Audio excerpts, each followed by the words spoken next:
Hey everyone, I welcome you all to this incredible platform of learn with Meeju. कैसे हैं आप सब अच्छे होंगे, मज़े में होंगे और अच्छे से अपने एग्जाम की तैयारी कर रहे होंगे।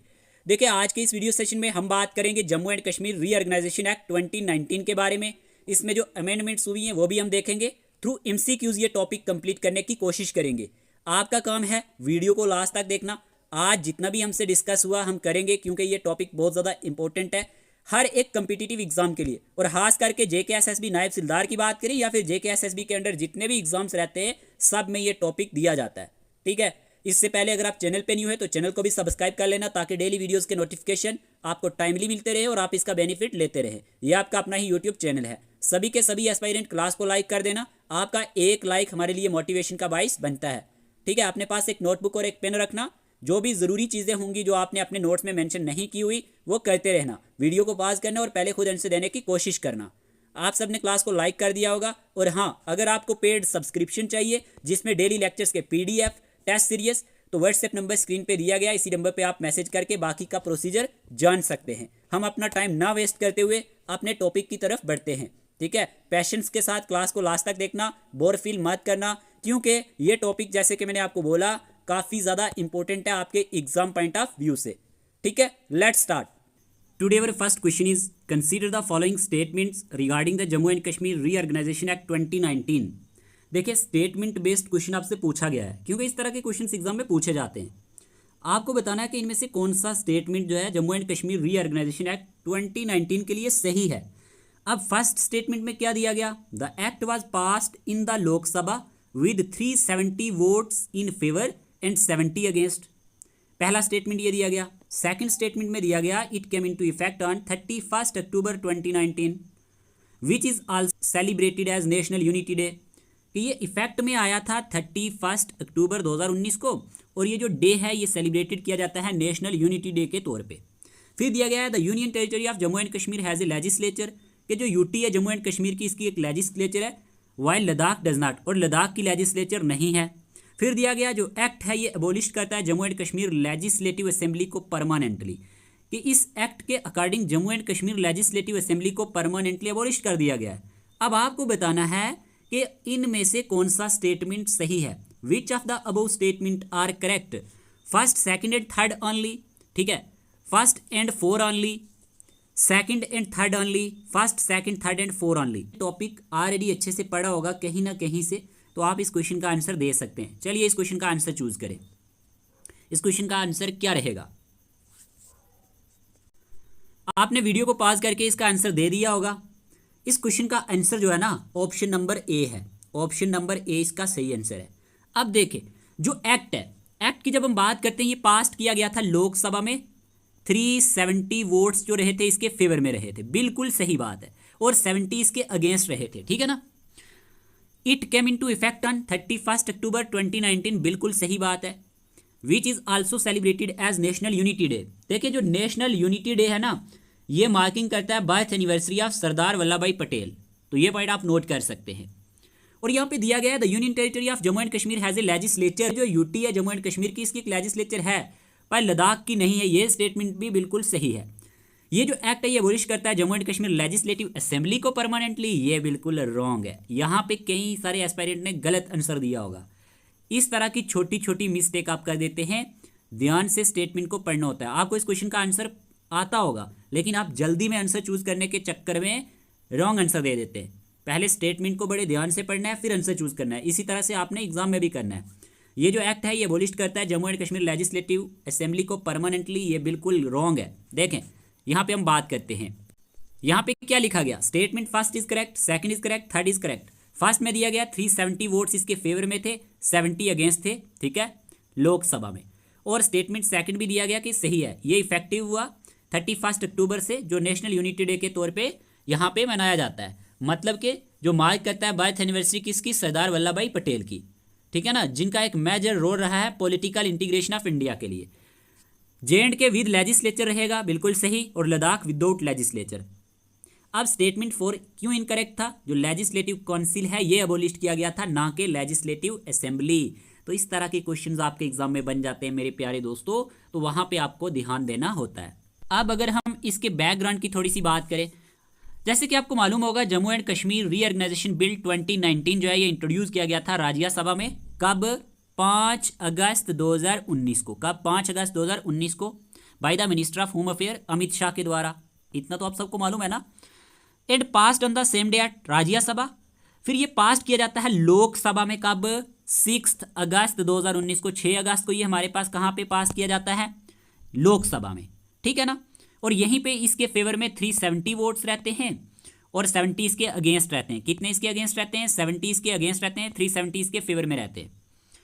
अब यहाँ पे क्या होता है, ये रिसीव्ड करता है असेंट के मंजूरी, असेंट, ठीक है। अब JKSSB ने असेंट का स्पेलिंग भी पूछा हुआ है इंग्लिश में कि असेंट का सही स्पेलिंग क्या होता है? ASSENT। तो इससे जो प्रेसिडेंट की मंजूरी मिलती है ये 9 अगस्त 2019 को मिलती है, ठीक है ना।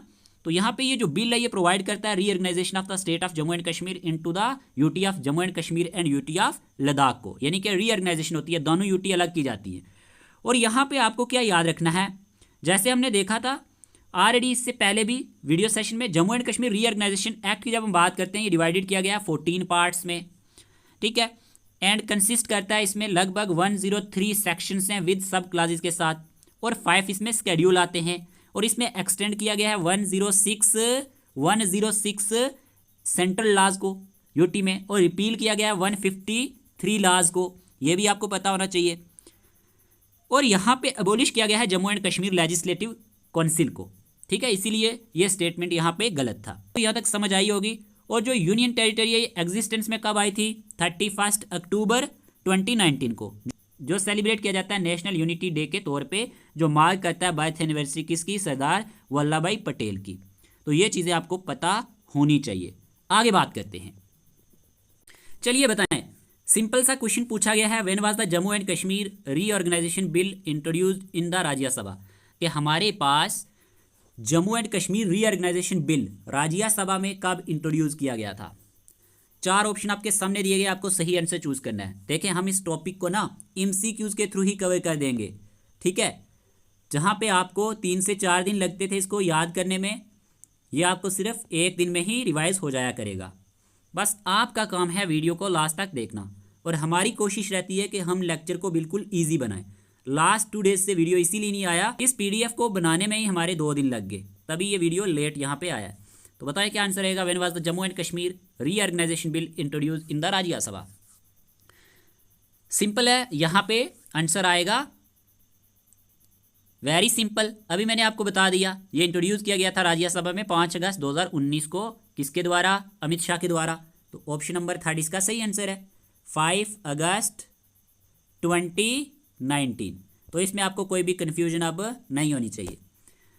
फिर हमारे पास दिया गया, when did the Jammu and Kashmir reorganisation bill passed in the Lok Sabha. बताएं, ये क्वेश्चन एग्जाम में आ चुके हैं, तभी यहाँ पे मैंने रखे हैं कि थोड़ा सा आपको पता भी चल जाए कि कौन कौन से एग्जाम में क्वेश्चन आ चुके हैं। ये तो बहुत ही सिंपल क्वेश्चन है बच्चों वाले।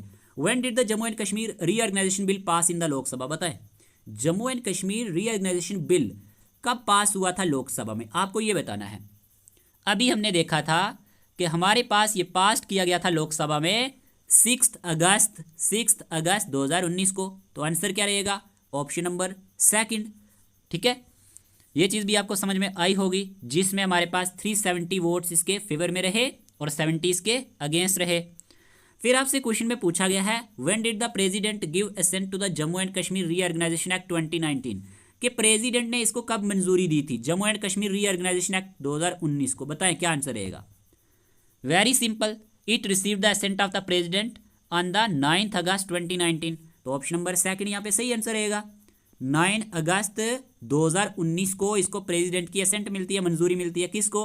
J&K रीऑर्गेनाइजेशन एक्ट 2019 को। क्वेश्चन नंबर 4 का 2 ऑप्शन बिल्कुल सही आंसर है। फिर आपसे क्वेश्चन में पूछा गया, on which date did the Jammu and Kashmir reorganisation act come into effect. अब आपसे क्वेश्चन में यह पूछा गया है कि Jammu and Kashmir reorganisation act effect में कब आया था, बताएं जरा। सिंपल क्वेश्चन है, जल्दी से आंसर चूज करें। तो इस क्वेश्चन का आंसर है 31 अक्टूबर 2019। तो ऑप्शन नंबर 3 इसका सही आंसर है, ठीक है ना। 31 अक्टूबर 2019 को ये हमारे पास इफेक्ट में आता है, which is celebrated as national unity day, जो मार्किंग करता है बर्थ एनिवर्सरी किसकी? सरदार वल्लभ भाई पटेल की। ऑलरेडी आपको बता दिया। चलिए अब आपसे क्वेश्चन नंबर 6 में पूछा गया है how many union territories why created, कितनी यूनियन टेरिटरीज इससे क्रिएट की गई थी from the former state of Jammu and Kashmir से। अब देखिए ये सिंपल क्वेश्चन लाने का मकसद भी ये है कि कुछ ऐसे एस्पायरेंट है जो पहली बार एग्जाम के लिए तैयारी कर रहे हैं, तो हमें उनको भी साथ लेके चलना है। ठीक है, तो हमारा मोटिव ये रहता है कि हम जीरो लेवल से बिल्कुल बेसिक्स से चीज़ों को लेके चलें और आपके दिमाग में एक एक चीज़ जो है वो घुस जाए। ठीक है ना, तो यहाँ पे आपको बताना है how many union territories are created from the former state of Jammu and Kashmir. Very simple, 2। एक तो जम्मू एंड कश्मीर और दूसरी लद्दाख। यहाँ तक बात क्लियर हुई, आगे बात करते हैं। क्वेश्चन नंबर 7 आपसे पूछा गया है how many parts and sections does the Jammu and Kashmir reorganisation act contain, कि हमारे पास जो J&K रीऑर्गेनाइजेशन एक्ट है ये कितने पार्ट्स और सेक्शंस को कंटेन करता है, बताएं ज़रा। अभी बताया था शुरू में 14 पार्ट्स है, 14 पार्ट्स है और 103 सेक्शंस है। हम हर एक चीज़ डिस्कस करेंगे MCQs के थ्रू ही, तो इतना आपने याद रखना है। इसमें 14 पार्ट और 103 सेक्शन है। फिर आपसे क्वेश्चन में पूछा गया which body of the former Jammu and Kashmir legislature was एबोलिश्ड by the act. Simple question, आपसे ये पूछा गया कि कौन सी बॉडी जो है farmer Jammu and Kashmir legislature की एबोलिश की गई थी इस एक्ट के द्वारा। इस क्वेश्चन का आंसर है लेजिस्लेटिव काउंसिल। तो यहाँ पे किसको एबोलिश किया गया था, लेजिस्लेटिव काउंसिल को एबोलिश किया गया था। ठीक है, नॉट लेजिस्लेटिव असेंबली, किसको यहाँ पे एबोलिश किया गया, लेजिस्लेटिव काउंसिल को। तो आपको पता होना चाहिए। फिर आपसे क्वेश्चन में प्यारे दोस्तों पूछा गया how many central laws were extended to both union territory after the act. कितने central laws, how many central laws were extended to both UT after the act, बताएं जरा क्या आंसर रहेगा।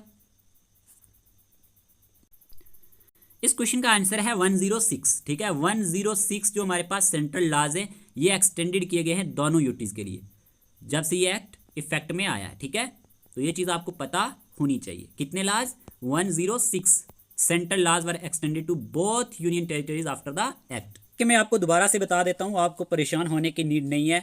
Structure and features of the act क्या रहते हैं, 14 parts हैं, 103 sections हैं विद सब क्लासेस के साथ। ये एक डिटेल्ड लॉ है जो कवरिंग करता है वेरियस एस्पेक्ट्स ऑफ एडमिनिस्ट्रेशन को। इसमें 5 शेड्यूल्स हैं जिसमें लिस्ट किया गया है लॉज को, एसेट्स को एंड एडमिनिस्ट्रेटिव डिविजन्स को। कितने शेड्यूल्स हैं, 5। 106 सेंट्रल लॉज एक्सटेंडेड किए गए हैं बोथ यूनियन टेरिटरीज के लिए। और अब क्या होगा, now national laws apply to Jammu and Kashmir. अब ये नेशनल लॉज अप्लाई होंगे जम्मू एंड कश्मीर को भी and Ladakh like other parts of India. Jammu and Kashmir और लद्दाख में ये सेंट्रल लॉज अब अप्लाई होंगे और ये टोटल 106 सेंट्रल लॉज एक्सटेंडेड किए गए थे दोनों यूटीज के लिए। और इनमें से भी 153 J&K स्टेट लॉज रिपील्ड किए गए यानी कि रिमूव्ड किए गए और old local laws of J&K were removed to match central law. Old local laws जो भी थे जम्मू एंड कश्मीर के उनको रिमूव किया गया, किसको मैच करने के लिए, सेंट्रल लॉ को मैच करने के लिए। ठीक है, और J&K लेजिस्लेटिव काउंसिल की बात करें तो ये एबोलिश्ड हो गया। ठीक है, लेजिस्लेटिव काउंसिल को एबोलिश्ड किया गया। ये जो अपर हाउस है J&K लेजिस्लेचर का ये रिमूव किया गया परमानेंटली। तो ये चीज़ आपको पता होनी चाहिए। ठीक है, तो यहाँ पे जो मैंने आपको ये 3 से 4 पॉइंट्स बताए ये आप ज़रूर याद रख लेना structure and features of the act के लिए।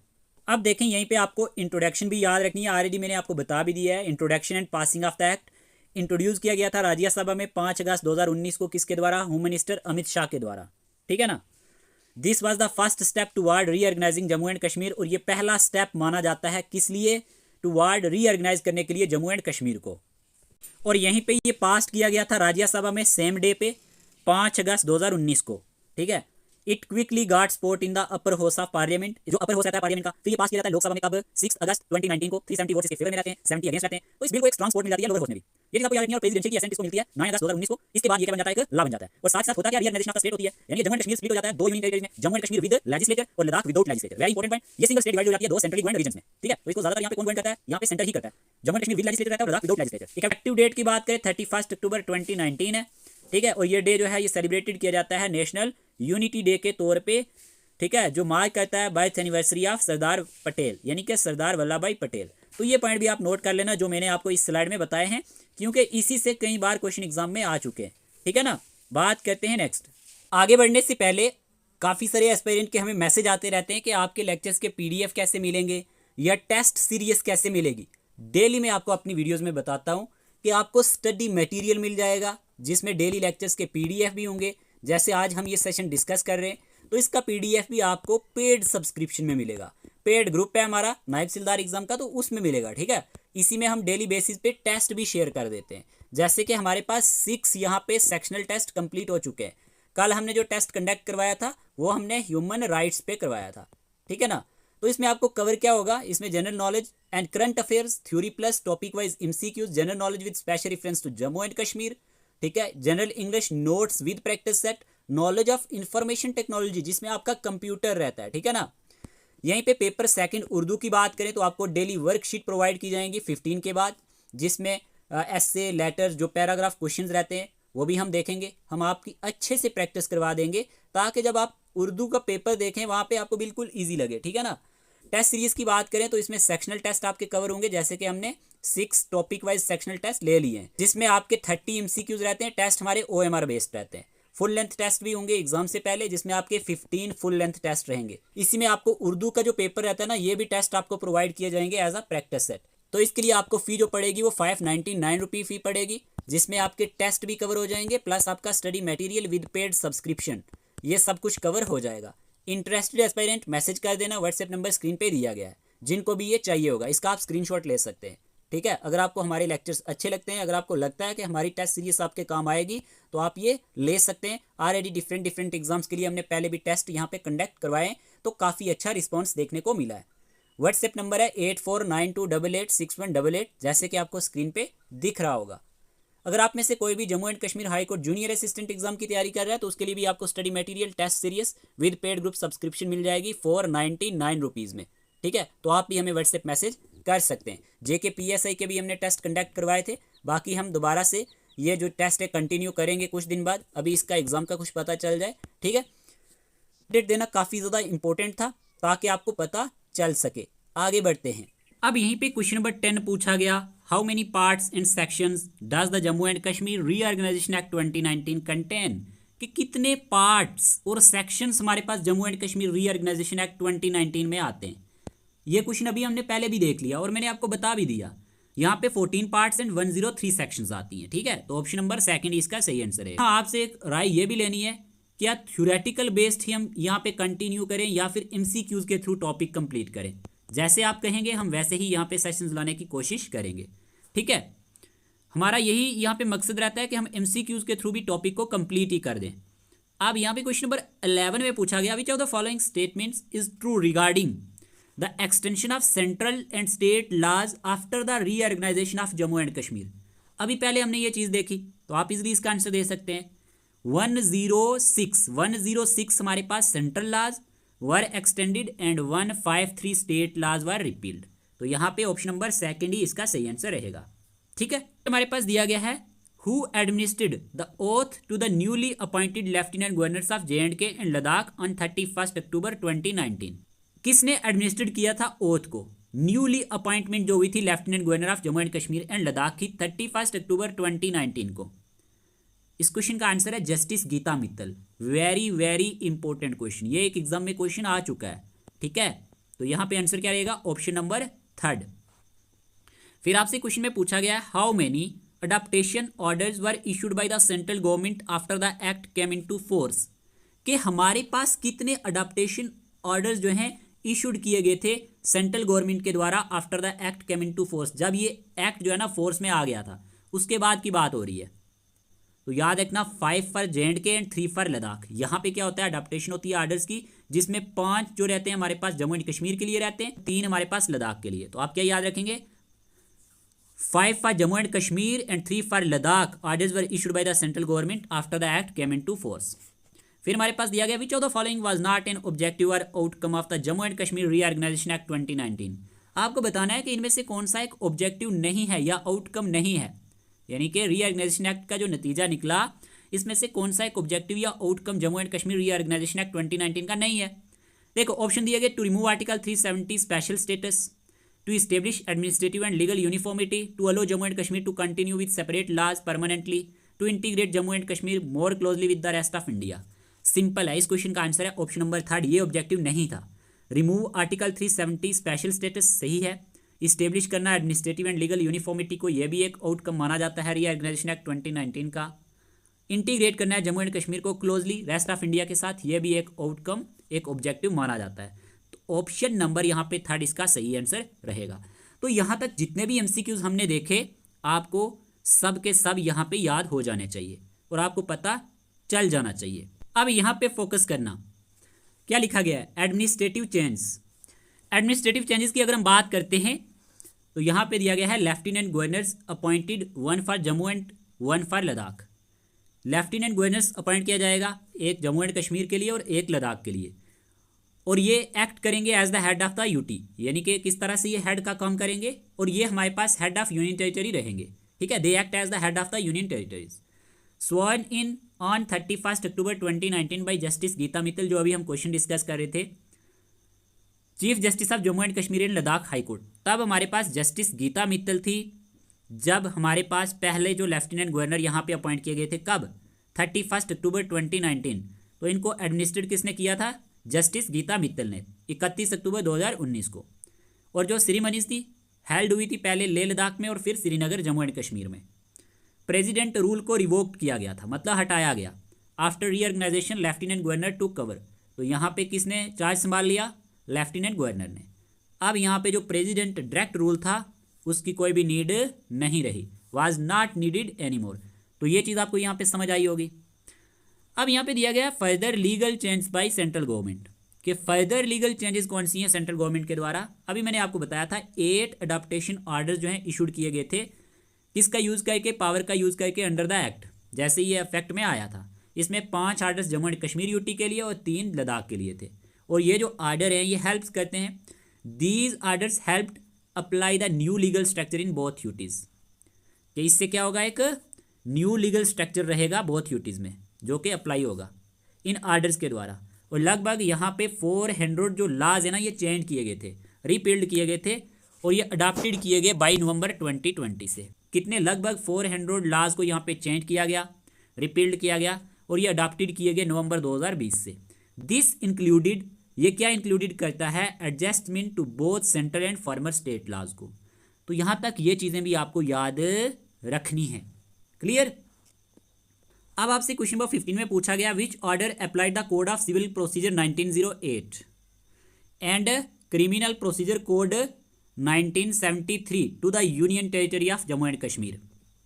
कि हमारे पास ऐसा कौन सा ऑर्डर है जो अप्लाइड करता है कोड ऑफ सिविल प्रोसीजर 1908 को एंड क्रिमिनल प्रोसीजर कोड 1973 को to the union territory of Jammu and Kashmir में। 4 ऑप्शन आपको दिए गए, बताइए क्या आंसर रहेगा।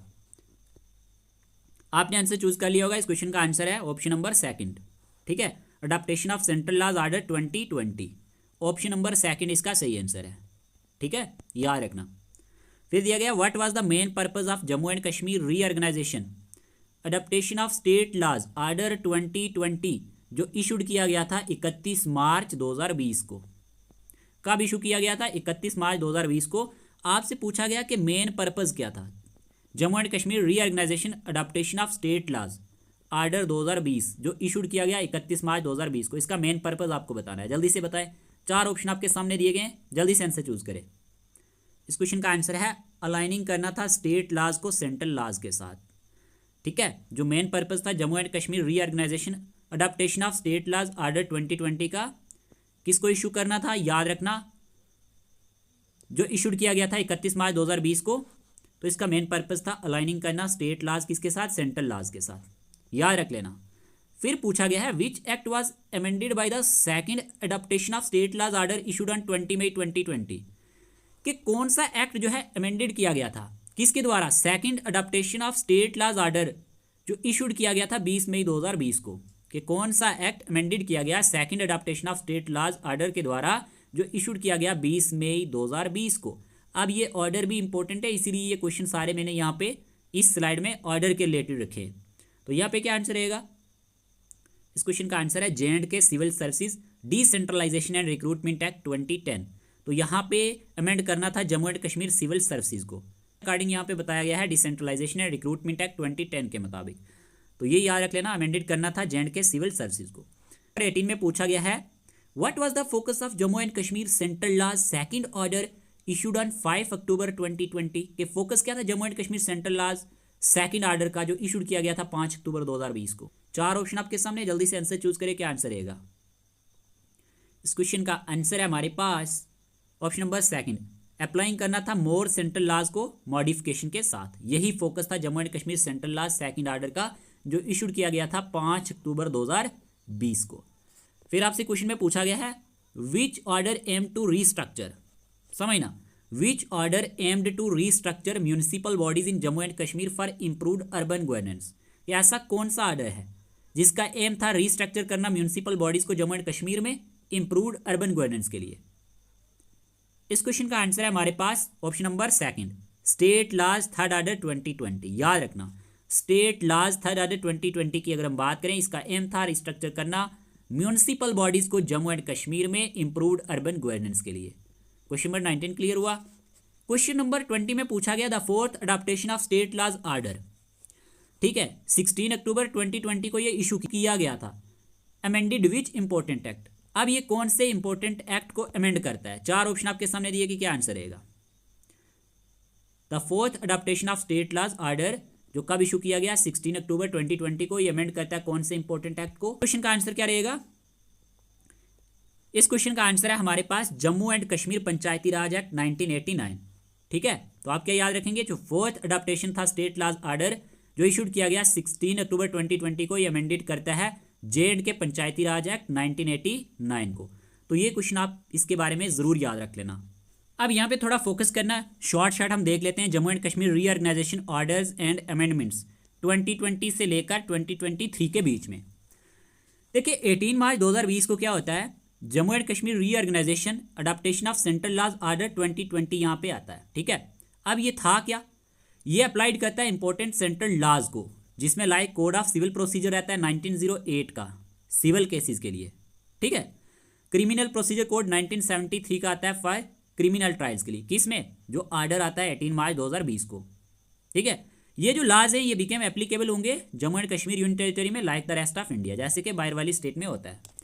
यहाँ तक ये क्लियर हुआ। फिर 31 मार्च 2020 को क्या होता है, J K reorganisation adaptation of state laws order 2020 आता है। अब इसमें क्या दिया जाता है, removed many outdated state laws, इसमें रिमूव किया जाता है बहुत सारे आउटडेटेड स्टेट लॉज को, चेंज किया जाता है, अमेंडेड किया जाता है कुछ एग्जिस्टिंग जे के लॉज को। और ये किसके द्वारा किया जाता है, अब ये क्यों किया जाता है, this was done to align local laws with central rules and modern governance. ये क्यों किया जाता है, अलाइन करने के लिए लोकल लॉज को किसके साथ, central rules and modern governance के साथ। ओके जी, क्लियर। फिर प्यारे दोस्तों यहाँ पे 20 मई 2020 की बात करते हैं।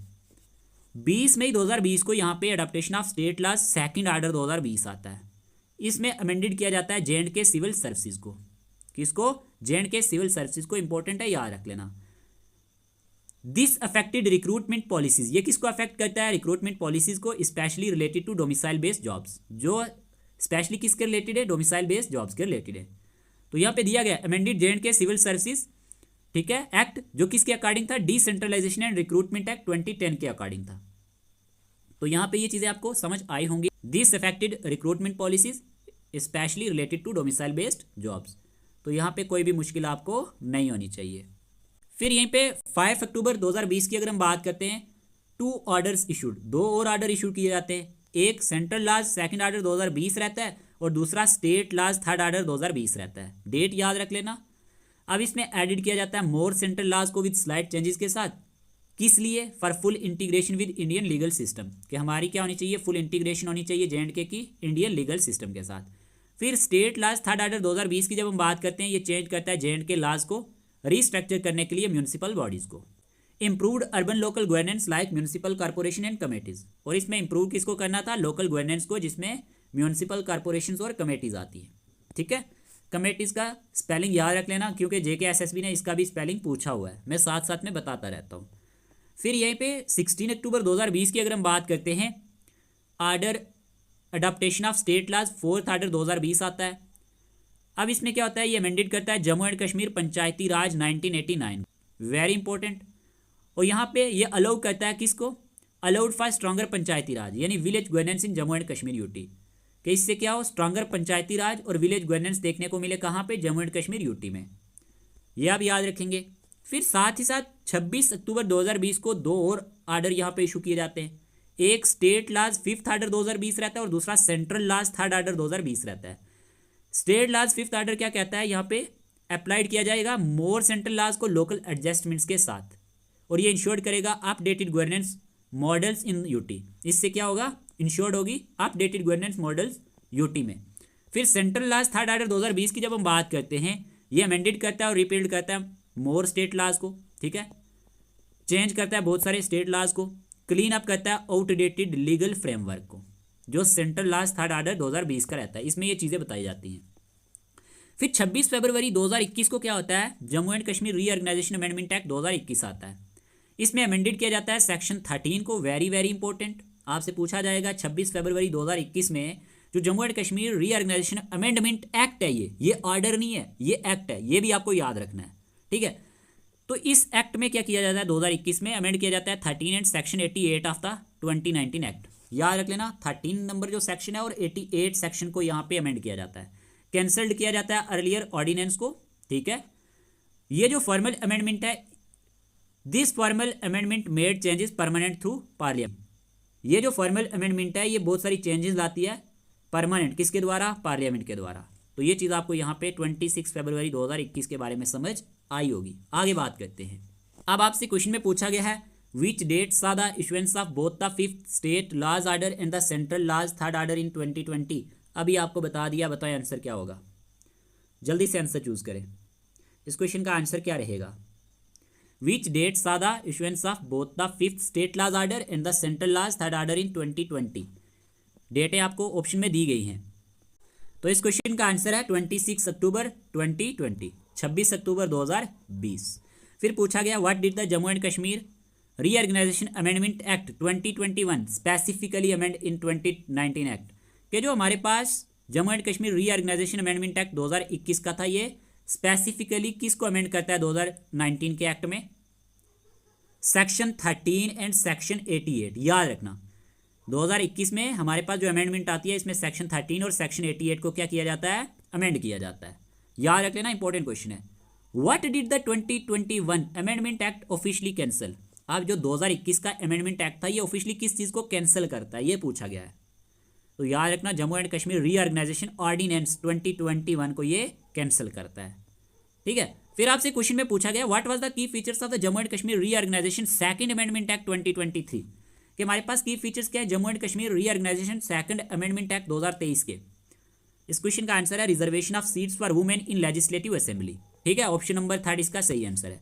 ये की फीचर था Jammu and Kashmir reorganisation second amendment act 2023 का, ये भी अमेंडमेंट हुआ था, तो आपको इसको भी ध्यान में रखना है। अब देखें, अगर हम बात करते हैं Jammu and Kashmir reorganisation amendment bill 2023 की, तो इसके बारे में आपने क्या पॉइंट याद रखने हैं कि Jammu and Kashmir reorganisation amendment act 2023 में जो लाया गया था, इसमें होता क्या है, ये इंट्रोड्यूस किया जाता है बिल लोकसभा में 26 जुलाई 2023 को। कब, 26 जुलाई 2023 को ये लोकसभा में हमारे पास इंट्रोड्यूस किया जाता है। फिर पास किया जाता है लोकसभा में 6 दिसंबर 2023 को। फिर पास किया जाता है राज्यसभा में 11 दिसंबर 2023 को, ठीक है। J&K रीऑर्गेनाइजेशन अमेंडमेंट एक्ट 2023 की बात कर रहा हूँ। इसमें मेन चेंजेस क्या लाई गई, main changes made by the amendment. अगर हम बात करते हैं, इसमें इंक्रीज किया गया लेजिस्लेटिव असेंबली सीट्स को। देखिए अर्लियर अगर हम पहले बात करें एज पर 2019 एक्ट के हिसाब से, तो यहाँ पे टोटल सीट्स 83 थी, ठीक है। 6 सीट्स जो थी वो रिजर्व थी शेड्यूल कास्ट यानी एससी के लिए, 0 सीट यहाँ पे रिजर्व थी शेड्यूल ट्राइब एसटी के लिए। कब की बात कर रहा हूँ,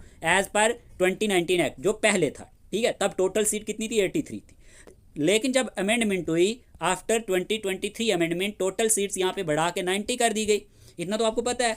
और 7 सीट्स रिजर्व की गई एससी के लिए, ये याद रखना है। और यहीं पे 9 सीट्स रिजर्व कर दी गई एसटी के लिए। कितनी, एसटी के लिए हमारे पास यहाँ पे 9 सीट्स रिजर्व कर दी गई जब अमेंडमेंट लाया गया 2023 का। इसके बेस्ड पे second schedule of the representation of the people act 1950 के according nomination of Kashmiri migrants section 15A में दिया गया है। लेफ्टिनेंट गवर्नर क्या करेगा, नॉमिनेट करेगा 2 कश्मीरी माइग्रेंट्स को लेजिस्लेटिव असेंबली में, और उसमें से भी एटलीस्ट 1 नॉमिनी जो होगा वो वुमेन होनी चाहिए। ये चीज़ आपको ध्यान में रखनी है और सेक्शन 15A में दिया गया। ये चेंजेस याद रखना, अमेंडमेंट एक्ट जो 2023 का पहले लाया गया था उसमें दी गई थी। और यहाँ पे आपको ये पता होना चाहिए कश्मीरी माइग्रेंट्स कौन होते हैं। देखिए, people who migrated from 1 November to 1989, जो लोग माइग्रेट हुए कब, आफ्टर 1 नवंबर के बाद, यानी 1989 1 नवंबर के बाद जो लोग माइग्रेट हुए हैं विद द रिलीफ कमिश्नर, और ये रजिस्टर्ड हुए हैं रिलीफ कमिश्नर के साथ, तो ये पॉइंट आपने नोट करना है, ये लोग कश्मीरी माइग्रेंट की कैटेगरी में आते हैं। और also includes unregistered persons they are in government service in a moving office left for work on property in Kashmir but can not return due to unrest. उनकी प्रॉपर्टी अपनी तो थी कश्मीर में, लेकिन वो बाद में वहाँ वापस नहीं जा सके, तो ऐसे लोगों को भी इसमें इंक्लूड किया गया है। ठीक है, आल्सो इंक्लूड्स अनरजिस्टर्ड पर्सन, जिसमें ये 3 क्राइटेरियाज दिए गए हैं। दिया गया नॉमिनेशन ऑफ डिस्प्लेस्ड पर्सन, ये सेक्शन 15B में दिया गया है कि एलजी जो है ये नॉमिनेट करेगा एक पर्सन, प्रेजेंट करेगा डिस्प्लेस्ड पर्सन को POJK से। ठीक है, अब यहाँ पे आपको पूछा जा सकता है डिस्प्लेस्ड पर्सन कौन हुए? Those displaced from Pakistan occupied J&K, जो किससे डिस्प्लेस्ड हुए हैं? पाकिस्तान ऑक्युपाइड J&K से। कब? ड्यूरिंग 1947 से 48 के बीच में, या फिर 1965 में, या फिर 1971 में। तो ये हमारे पास डिस्प्लेस्ड पर्सन की कैटेगरी में आएंगे। ठीक है, स्टिल लिविंग आउटसाइड POJK, और वो अभी भी कहाँ पे रह रहे हैं? आउटसाइड POJK रह रहे हैं। तो इंक्लूड किया गया इनके सक्सेसर्स को भी, चिल्ड्रंस को भी, और लीगल हायर्स को भी। तो ये चीज़ें आपने याद रखनी है इसके बारे में कि जो हमारे पास अमेंडमेंट एक्ट आया था 2023 का, ठीक है, इसमें क्या क्या दिया गया, ये चीज़ें आपको ज़रूर याद रखनी है। सेक्शन 15A में क्या दिया गया और सेक्शन 15B में क्या दिया गया, तो यहाँ तक ये चीज़ें तो आपको अच्छे से कवर हुई होंगी। फिर हमारे पास सेकंड अमेंडमेंट एक्ट 2023 का यहाँ पे लाया जाता है। ये पास किया जाता है दिसंबर 2023 में, किसको इंप्रूव करने के लिए? Representation in the legislative assembly of Jammu and Kashmir को इंप्रूव करने के लिए। इसमें एडिट किया जाता है 2 न्यू सेक्शंस को, एक सेक्शन 14A रहता है, दूसरा सेक्शन 14B रहता है। ठीक है, किस में? टू द ओरिजिनल 2019 एक्ट में ऐड किया जाता है 2 न्यू सेक्शंस को। ये पॉइंट आप नोट कर लेना, एक 14A और दूसरा 14B। बट इस सेक्शन 14A किसके बारे में है? देखें, वुमेन रिजर्वेशन इन असेंबली के बारे में है। जो सेक्शन 14A है, इसका जो सब क्लास फर्स्ट है, इसमें जनरल रिजर्वेशन फॉर वुमेन के लिए बताया गया है कि सम सीट्स जो है लेजिस्लेटिव असेंबली में ये रिजर्व रहेंगी वुमेन के लिए। This means only women can contest and win from those seats. इसका मतलब यह है कि सिर्फ वुमेन ही यहाँ से कंटेस्ट करेंगी और विन भी करेंगी इन सीट्स से।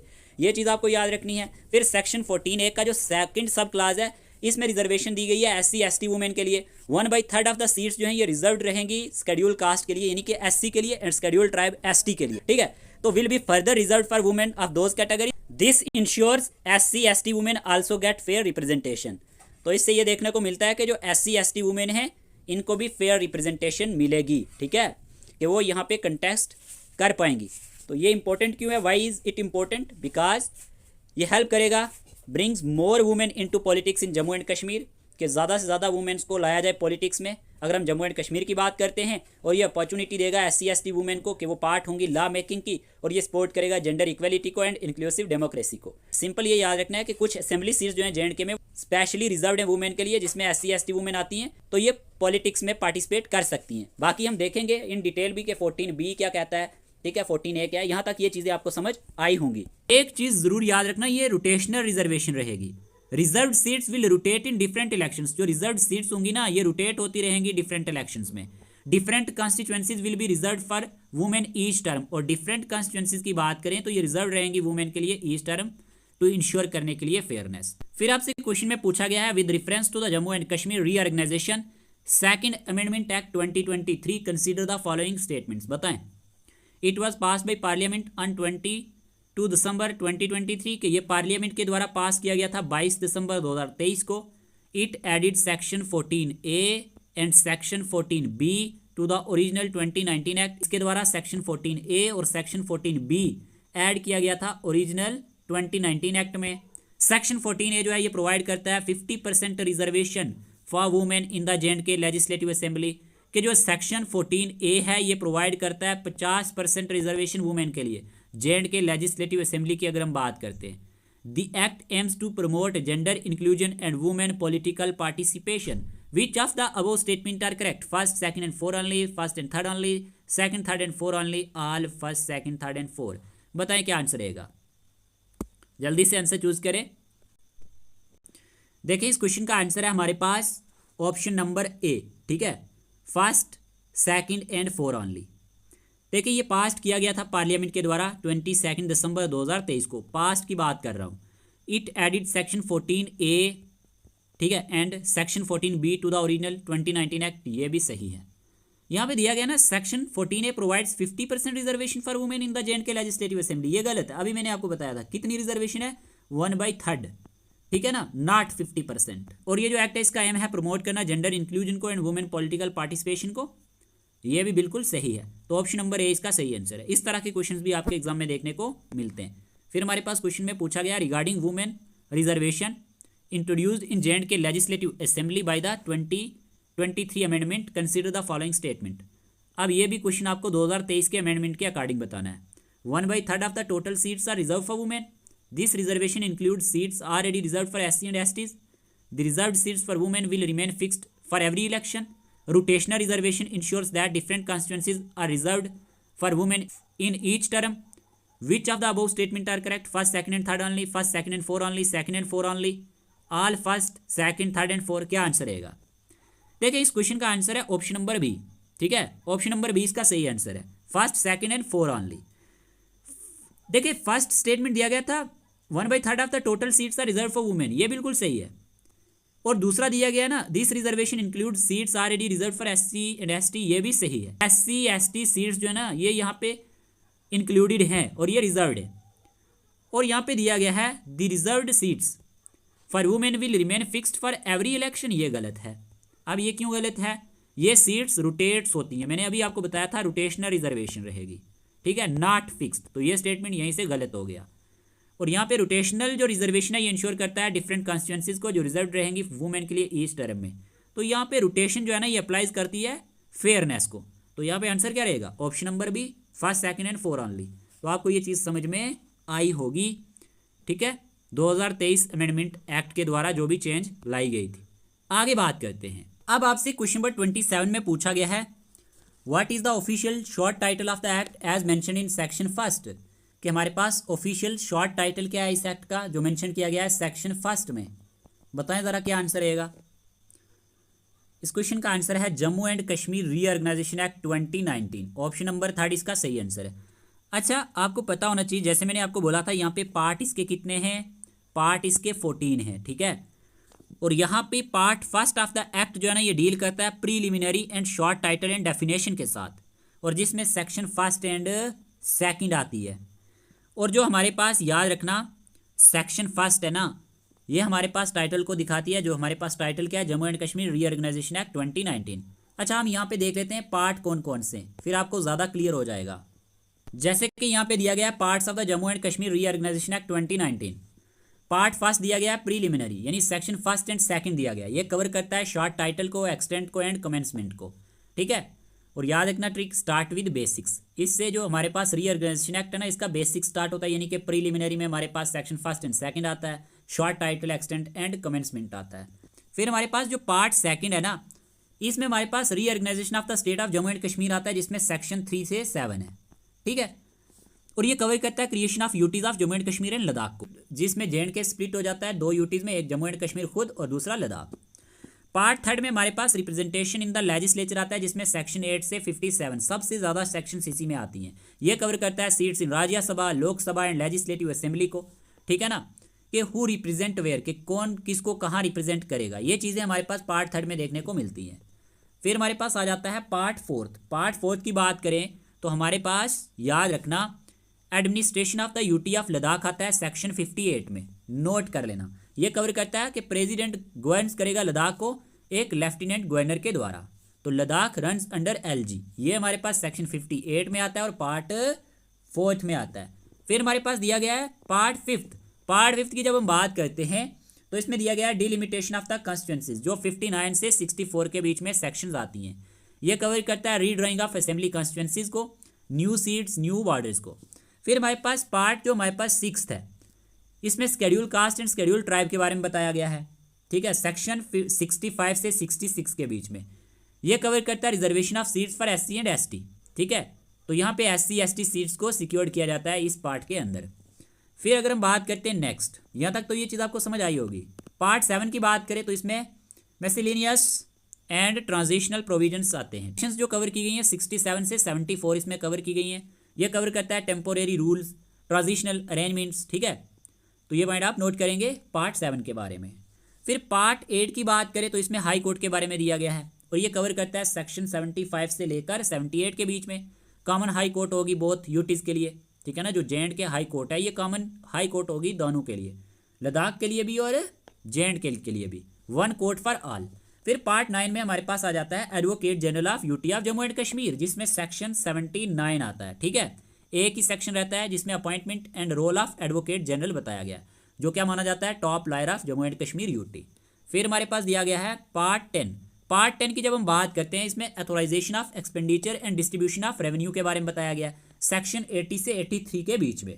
तो यहाँ पे याद रखना, ये कवर करता है बजटिंग को एंड शेयरिंग करता है फाइनेंसिस को। हु पेज व्हाट के मतलब कौन किस चीज़ को पे करेगा, ये चीज़ें हमारे पास पार्ट 10 में देखने को मिलती है। हमारे पास आता है appointment of assets and liabilities, 84 में आता है, सेक्शन 84 है ये। इसमें कवर किया जाता है डिवीजन ऑफ एसेट्स को एंड डेट्स बिटवीन यूटीज के बीच में, यानी कि स्प्लिट करना है वेल्थ एंड ड्यूज को किस तरह से। हमारे पास आ जाता है part 12, corporations and other matters के रिलेटेड है, जिसमें हमारे पास प्रोविजंस दिए गए हैं as to certain corporation and any other matters, 85 से 87 के बीच में सेक्शंस कवर की गई हैं। ये कवर करता है ट्रांसपोर्ट को, इलेक्ट्रिसिटी एंड पब्लिक कॉर्पोरेशंस को। ठीक है, तो यहाँ पे पब्लिक सर्विसेज को रिस्ट्रक्चर किया गया है। फिर हमारे पास पार्ट 13 आता है, इसमें क्या दिया गया है, पार्ट 13 की बात करें तो provision as to services, provision as to services के बारे में बता दिया गया है, जिसमें सेक्शन 88 से 93 के बीच में सेक्शंस कवर की गई हैं। ये कवर करता है सिविल सर्विसेज को, पोस्टिंग ऑफ स्टाफ को। ठीक है, हु सर्व्स वेयर के कौन कहाँ सर्व करेगा, तो ये हमारे पास पार्ट 13 में है। फिर हमारे पास आ जाता है पार्ट 14, जिसमें लीगल एंड मिसलेनियस प्रोविजंस दिए गए हैं, सेक्शन 94 से 103 के बीच में। ये कवर करता है adaptation, repeal, legal proceeding, court powers को। ठीक है, लॉज एडजस्टेड एंड फाइनलाइज्ड इसमें किए गए हैं। तो ये टोटल हमारे पास कितने पार्ट हो गए, ये टोटल हमारे पास 14 पार्ट हो गए विद सेक्शन। तो मैंने आपको बता दिया कौन सी सेक्शन कौन से पार्ट में आती है। तो यहाँ से भी आपको काफ़ी सारी चीज़ें सीखने को मिलेंगी और इससे क्वेश्चन भी एग्जाम में बन सकता है। ये चीज़ आपको समझ आई होगी। अगर आप इस पूरे सेंटेंस को याद रख लेंगे तो आपको सारे के सारे पार्ट याद हो जाएंगे। अब होगा क्या, इसको याद करने के लिए आपको क्या करना है, 10-15 बार इसको रीड करना है तो खुद बहुद ये याद हो जाएगा। Preliminary reorganisation gave representation. अब सुनो, प्रीलिमिनरी पार्ट फर्स्ट में था, सिंपल। फिर reorganisation of the state of J&K part second में है। गेव रिप्रेजेंटेशन, ठीक है ना। लद्दाख एडमिनिस्ट्रेशन, अब देखो हमारे पास होता क्या है, रिप्रेजेंटेशन इन द लेजिस्लेचर आता है पार्ट थर्ड में। यहाँ तक समझ आया, प्रीलिमिनरी फर्स्ट में, रीऑर्गेनाइजेशन सेकंड में और थर्ड में रिप्रेजेंटेशन, जो 8 से 57 के बीच आता है। फिर हमारे पास पार्ट 4 में आता है लद्दाख एडमिनिस्ट्रेशन। ठीक है, तो यहाँ पे पार्ट 4 आ गया एंड डिलिमिटेशन। अब सुनो, पार्ट 5 में हमारे पास डिलिमिटेशन ऑफ कॉन्स्टिट्यूंसीज दिया गया है, तो यहाँ पे पार्ट 5 आ गया। ब्रॉड SC/ST रिजर्वेशन, अब SC और ST हमारे पास पार्ट किस में है, 6 में है। ट्रांजिशनल प्रोविजंस किस में आता है, पार्ट 7 में। हाई कोर्ट्स किस में आता है, पार्ट 8 में। एडवोकेट जनरल किस में आता है, पार्ट 9 में। एक्सपेंडिचर रूल किस में आते हैं, पार्ट 10 में। के बारे में कौन से पार्ट में बताया गया है, तो आपको पता होना चाहिए 11 में। फिर कारपोरेशन की अगर हम बात करते हैं मैटर्स की, तो ये पार्ट 12 में बताया गया है। फिर सर्विस रूल की बात करें तो ये हमारे पास पार्ट 13 में बताया गया है। एंड लीगल एडजस्टमेंट की बात करें तो ये हमारे पास पार्ट 14 में बताया गया है।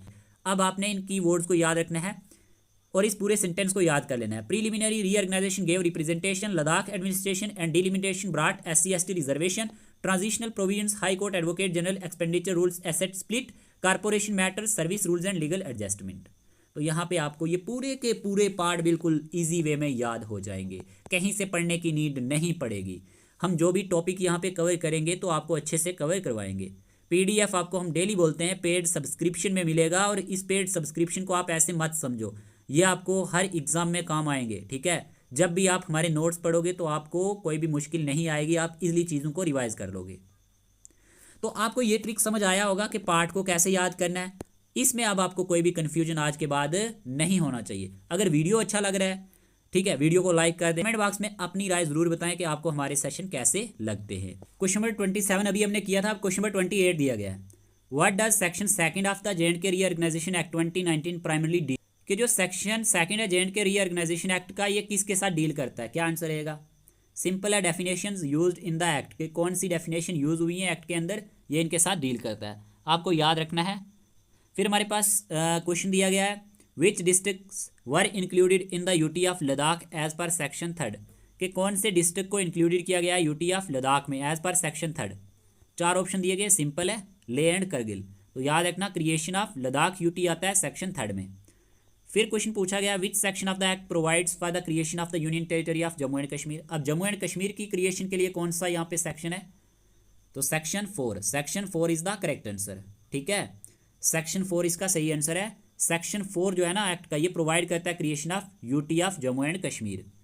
फिर यहीं पे क्वेश्चन में पूछा गया अकॉर्डिंग टू सेक्शन 5, आपको बताना है सेक्शन 5 के according who was appointed as the lieutenant governor of both UTs initially, के शुरू में हमारे पास सेक्शन 5 के अकॉर्डिंग किसको अपॉइंट किया गया था, लेफ्टिनेंट गवर्नर बोथ यूटीज का। तो याद रखना governor of Jammu and Kashmir को, सिंपल सा क्वेश्चन है। फिर आपसे क्वेश्चन में पूछा गया what does section 6 of the act amend in the constitution of India, कि जो सेक्शन 6 है ना इस एक्ट का, ये किस चीज़ को अमेंड करता है कॉन्स्टिट्यूशन ऑफ इंडिया में, तो याद रखना फर्स्ट स्केड्यूल को। जो सेक्शन 6 है ना ये हमारे पास जो फर्स्ट यहाँ पे स्केड्यूल है इसको ही अमेंड करता है। तो फर्स्ट स्केड्यूल इसका सही आंसर आएगा। सेक्शन 6 के बारे में पूछा गया था कि what does section 6 of the act amend in the constitution of India, तो ये अमेंड करता है फर्स्ट स्केड्यूल को। किसको, फर्स्ट स्केड्यूल को। Amendment of the first schedule in the constitution section 6 में आता है। अगर हम बात करते हैं रीऑर्गेनाइजेशन एक्ट की, तो ये चीज़ें आपको यहाँ तक समझ आई होंगी। देखिए अभी हमने क्या देखा, पार्ट फर्स्ट में प्रीलिमिनरी देखा था, section first and second. Section first में short title of the act दिया गया है, Jammu and Kashmir reorganisation act 2019 के बारे में। सेक्शन सेकंड प्रोवाइड करता है डेफिनेशन जो यूज हुई है थ्रू आउट द एक्ट में। फिर यहीं पे पार्ट सेकंड में रीऑर्गेनाइजेशन ऑफ द स्टेट आता है, जिसमें सेक्शन 3 से 7 दिया गया है। सेक्शन 3 की बात करें तो टेरिटरी ऑफ लद्दाख क्रिएटेड किया जाएगा, जिसमें करगिल एंड लेह डिस्ट्रिक्ट आते हैं। ये डिस्ट्रिक्ट जो है अब पार्ट नहीं रहेंगे जम्मू एंड कश्मीर स्टेट का, ठीक है, अब तो यूटी है दोनों। फिर यहीं पे सेक्शन 4 में दिया गया union territory of Jammu and Kashmir created, इसमें एक्सक्लूड किया जाएगा एरिया को जो सेक्शन 3 के अंदर दिया गया, यानी कि करगिल और लेह वाला एरिया इसमें निकाला गया है। सेक्शन 5 में दिया गया governor of J&K becomes lieutenant governor of both new UTs temporarily as decided by the president. ये शुरू की बात है, तो सेक्शन 5 में ये चीज़ दी गई थी। फिर हमारे पास सेक्शन 6 की बात करें तो amendment to the first schedule of the constitution के बारे में, इसमें अपडेटेड किया जाता है लिस्ट ऑफ स्टेट्स को एंड यूटीज को कॉन्स्टिट्यूशन के अंदर। किस चीज़ को अपडेट किया जाता है, लिस्ट ऑफ स्टेट्स को एंड यूटीज को कॉन्स्टिट्यूशन में।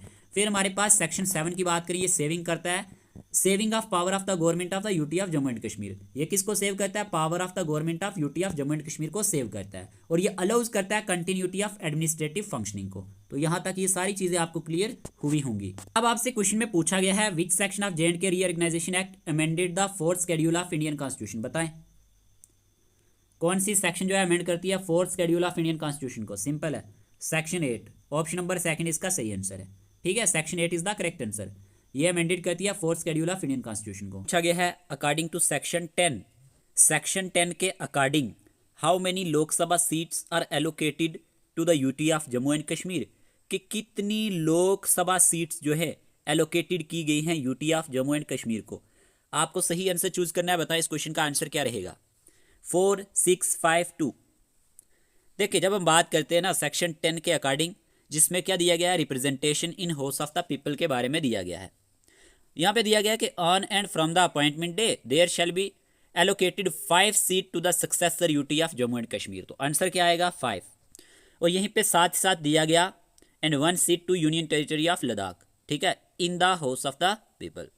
तो ये पॉइंट आपको नोट करना है, यहाँ पे 5 आंसर आएगा। अकॉर्डिंग टू सेक्शन 10 हमारे पास 5 लोकसभा सीट्स रहने वाली हैं जो एलोकेटेड की गई है to the UT of Jammu and Kashmir के लिए। फिर पूछा गया what is the total number of Lok Sabha seats allocated to both UT of Jammu and Kashmir and Ladakh combined. दोनों को कंबाइंड करके हमारे पास कितनी लोकसभा सीट्स हैं। तो यहाँ पे एक ही है, लद्दाख है, ठीक है ना, लद्दाख के लिए। तो यहाँ पे आंसर क्या आएगा, option number second 6। Total number of Lok Sabha seats कितनी रहेंगी, फिर यहाँ पे 6 रहेंगी।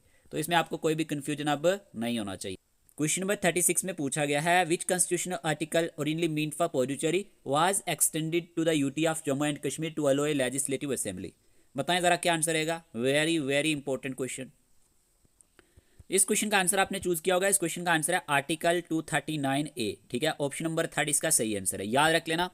अब यहाँ पे आपको याद क्या रखना है, सेक्शन 13 के अंदर, किसके अंदर, सेक्शन 13 में क्या दिया गया है, सेक्शन 13 में ऐसा बोला गया है कि on and from the appointment day the provisions contained in article 239A, जो प्रोविजंस आर्टिकल 239 के अंदर है, और any other article containing reference to elected member of the legislative assembly of the state which are applicable to UT of Puducherry, जो किसको applicable होते हैं, UT of Puducherry को, shall also apply to the UT of Jammu and Kashmir. तो ये apply होंगे Jammu and Kashmir में भी। तो यहाँ पे आंसर आएगा आर्टिकल 239A। फिर आपसे क्वेश्चन में पूछा गया है under which section was the provision made for the existence of a legislative assembly in the UT of Jammu and Kashmir? कौन सी सेक्शन के अंडर प्रोविजन बनाए हैं एग्जिस्टेंस ऑफ लेजिस्लेटिव असेंबली के बारे में? इन the UT of Jammu and Kashmir की बात हो रही है। तो सिंपल है, इस क्वेश्चन का आंसर है सेक्शन 14। ठीक है, ऑप्शन नंबर 4 इसका सही आंसर है। सेक्शन 14 में दिया गया है कि there shall be an administrator, कि यहाँ पे क्या होगा, एक एडमिनिस्ट्रेटर होगा जो अपॉइंटेड किया जाएगा आर्टिकल 239 जो है किसका, कॉन्स्टिट्यूशन ऑफ इंडिया का, for the UT of Jammu and Kashmir के लिए।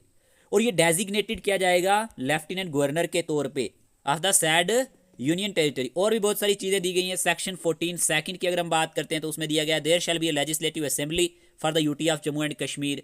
फिर साथ साथ इसका जो सब क्लास 3 है उसमें दिया गया total number of seats in the assembly will be 107। फिर बाद में ये 107 से भी कितनी हो जाती हैं अमेंडमेंट के द्वारा 114। तो बात करेंगे हम एक एक सेक्शन की अभी। तो ये चीज़ आपको समझ आई होगी, इसका आंसर है सेक्शन 14। जो प्रोविजन बनाए गए for the existence of A legislative assembly in the UT of Jammu and Kashmir, ये सेक्शन 14 में देखने को मिलते हैं। तो इसमें आपको कोई भी कंफ्यूजन अब नहीं होना चाहिए।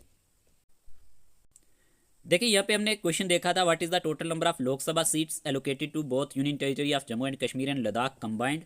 तो आपको क्या याद रखना है, लोकसभा सीट के बारे में याद रखना है, हो सकता है एग्जाम में क्वेश्चन बन जाए। पे आपको फोकस करना है। जम्मू एंड कश्मीर की बात करें तो 5 लोकसभा सीट्स हैं। कितनी? 5 लोकसभा सीट्स हैं। एक बारामूला, श्रीनगर, अनंतनाग जिसमें राजौरी भी आता है, उधमपुर और जम्मू। ये पॉइंट आप नोट कर लेना, ठीक है। एक है बारामूला, दूसरी है श्रीनगर, तीसरी है अनंतनाग, चौथी है उधमपुर और पांचवी है जम्मू। और लद्दाख के लिए एक ही लोकसभा सीट रहती है, तो लद्दाख। तो यहाँ पे ये चीज़ें आपको याद रखनी है। फिर आपसे क्वेश्चन नंबर 38 में पूछा गया है, with reference to section 14 of the Jammu and Kashmir reorganisation act and its amendments consider the following statement. अब जो सेक्शन 14 है ना, सेक्शन 14 ये बहुत ज़्यादा इंपॉर्टेंट भी है, ठीक है ना। Jammu and Kashmir reorganisation act की जो सेक्शन 14 और इसमें जो अमेंडमेंट्स लाए गए, इनके अकॉर्डिंग आपको इन स्टेटमेंट को देखना है और आंसर चूज करना है। जैसे फर्स्ट स्टेटमेंट दिया गया, the total number of seats in the J&K legislative assembly was increased from 107 to 114 by the 23rd amendment. पहला स्टेटमेंट ये दिया गया है, ध्यान से स्टेटमेंट पे फोकस करना। दूसरा दिया गया, out of the 114 seats 24 seats are to remain vacant as they are reserved for Pakistan occupied J&K POJK. These 24 seats will be included in delimitation from the year 2026 onwards. The delimitation of assembly constituencies order 1995 will be amended as per the 3rd schedule of the act. Which of the above statements are correct? आपको बताना है इनमें से कौन सा statement सही है। जल्दी से आंसर चूज करें। आप सभी ने आंसर चूज कर लिया होगा। इस क्वेश्चन का आंसर है ऑप्शन नंबर बी, ठीक है। ऑप्शन नंबर 20 का सही आंसर है, फर्स्ट, सेकंड एंड 4 ओनली। अब देखें फर्स्ट में क्या दिया गया है, total number of seats in the Jammu and Kashmir legislative assembly was increased from 107 to 114। ये बिल्कुल सही है, बाय द 2023 अमेंडमेंट। याद रखना, जो 2023 में अमेंडमेंट लाया गया था, इसके द्वारा 107 से 114 सीट कर दी गई थी, ठीक है। और इनमें से जो हमारे पास 114 सीट्स हैं, 24 सीट्स जो दी गई है, ये याद रखना है, ये रिमेन वैकेंट रहेंगी, ये रिमेन वैकेंट रहेंगी और ये रिजर्व्ड है पाकिस्तान ऑक्युपाइड J&K POJK के लिए, ठीक है। फिर हमारे पास जो तीसरा स्टेटमेंट दिया गया ना, these 24 seats will be included in delimitation from the year 2026 onward, ये स्टेटमेंट गलत है। अब ये क्यों गलत है, these 24 seats will not be included in delimitation until कब तक, जब तक POJK returns to Indian control, ये वाला एरिया इंडिया की कंट्रोल में नहीं आ जाता। तो ये पॉइंट आप नोट करेंगे, तभी ये स्टेटमेंट गलत है। और जो फोर्थ स्टेटमेंट दिया गया ना कि हमारे पास the delimitation of assembly constituencies order 1995 will be amended as पर the 3rd schedule of the act. तो ये वाला जो स्टेटमेंट दिया गया इसमें, ठीक है ना, ये वाला सही है। The 1995 delimitation order will be amended as पर द 3rd शेड्यूल, ये बिल्कुल सही है। तो ऑप्शन नंबर बी ही इसका सही आंसर रहेगा। अब यहीं पे क्वेश्चन नंबर 39 पूछा गया, consider the following statements about provisions related to schedule caste SC and schedule tribes ST in the J&K legislative assembly under section 14। आपको बताना है कि जो प्रोविजंस है किसके रिलेटेड, SC के रिलेटेड एंड ST के रिलेटेड J&K लेजिस्लेटिव असेंबली में अंडर सेक्शन 14। तो इनमें से कौन सा स्टेट इसके बारे में सही है। पहला दिया गया, seats are to be reserve for SC and ST based on their population in the UT, कि जो सीट्स होंगी ये रिजर्व होंगी SC के लिए भी और ST के लिए भी, और ये बेस्ड होगा पॉपुलेशन ऑफ द UT पे।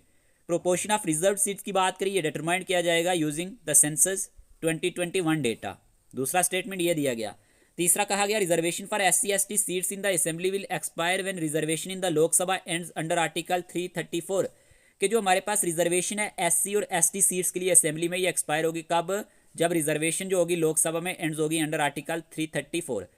और यहाँ पे फोर्थ स्टेटमेंट दिया गया कि एंट्री 10 जो है जम्मू एंड कश्मीर के लिए in the second schedule of the representation of the people act 1950 will be deleted, which of the above statement are correct. कौन सा स्टेटमेंट सही है? देखें यहाँ पे आंसर आएगा, आपने आंसर चूज किया होगा option number A, first, third and four only. ठीक है, सीट्स जो है रिजर्व रहेंगी SC/ST पॉपुलेशन के लिए, बिल्कुल सही है।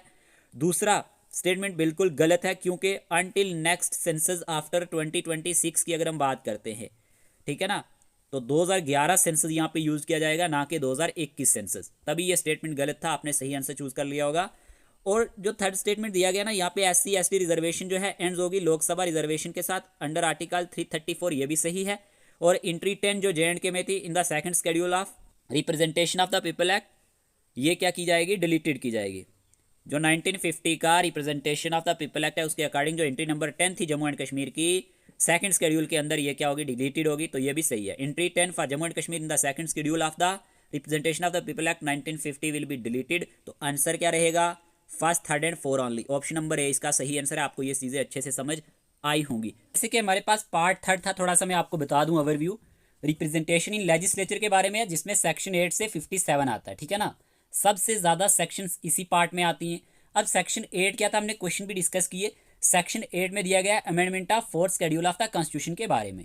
सेक्शन 9 के बारे में बात करें तो सेक्शन 9 जो है एलोकेशन ऑफ सिटिंग मेंबर्स के बारे में है, जिसमें piece from JNK to new UT दिया गया है। सेक्शन 10 की बात करें तो रिप्रेजेंटेशन इन लोकसभा के बारे में है, ठीक है, यानी कि हाउस ऑफ द पीपल के बारे में है। 5 सीट्स इसमें जम्मू एंड कश्मीर के लिए है और 1 सीट इसमें लद्दाख के लिए है, जो रिफ्लेक्ट करता है रिप्रेजेंटेशन ऑफ पीपल एक्ट 1950 को। देखें तो सेक्शन 11 आता है, जिसमें रेफर किया गया है डिलिमिटेशन ऑफ पार्लियामेंट्री कॉन्स्टिट्यूंसीज को, ठीक है, ऑर्डर 1976 के अकॉर्डिंग। सेक्शन 12 की बात करें तो इसमें प्रोविजन दिए गए हैं रिगार्डिंग एग्जिस्टिंग MPs के लिए, ठीक है, सिटिंग मेंबर्स के लिए। तो ये पॉइंट आप नोट करेंगे कि प्रोविजंस रिगार्डिंग एग्जिस्टिंग मेंबर किस में दिया गया है, यानी कि सिटिंग मेंबर सेक्शन 12 में दिया गया है।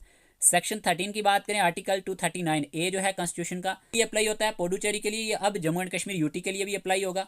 ठीक है, grant UT of Jammu and Kashmir legislative assembly, जो ग्रांट करता है UT of Jammu and Kashmir को क्या, एक लेजिस्लेटिव असेंबली, ये सेक्शन 13 में दिया गया है। अब हम बात कर लेते हैं सेक्शन 14 के बारे में, क्या क्या है, ये काफी ज्यादा इंपॉर्टेंट है एग्जाम पॉइंट ऑफ व्यू से। की बात करें तो legislative assembly of Jammu and Kashmir के बारे में सबसे पहले जो सब क्लास फर्स्ट है इसका, इसमें दिया गया है कि एक एडमिनिस्ट्रेटर होगा, यानी लेफ्टिनेंट गवर्नर होगा, जो अपॉइंटेड किया जाएगा अंडर आर्टिकल 239, किस लिए, UT of Jammu and Kashmir के लिए। दूसरे में दिया गया है जो सब क्लास सेकंड है इसका, there shall be legislative assembly for the UT of Jammu and Kashmir, कि यहाँ पे एक लेजिस्लेटिव असेंबली होनी चाहिए UT of Jammu and Kashmir के लिए।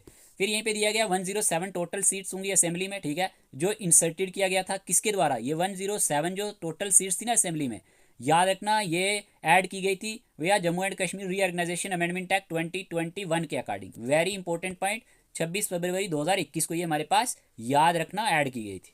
अब 14(3) की बात करें तो इसमें दिया गया total number of seats in the assembly was originally 107, कि जो सब क्लास थर्ड है हमारे पास सेक्शन 14 का, इसमें ये बताता है कि जो टोटल नंबर ऑफ सीट्स थी असेंबली में वो ओरिजिनली तो 107 थी, लेकिन ये अपडेट की गई 2023 अमेंडमेंट के द्वारा, जो कितनी रहने वाली है, 114 ऑलरेडी हमने देख लिया। इसमें आपको कोई कंफ्यूजन अब नहीं होना चाहिए।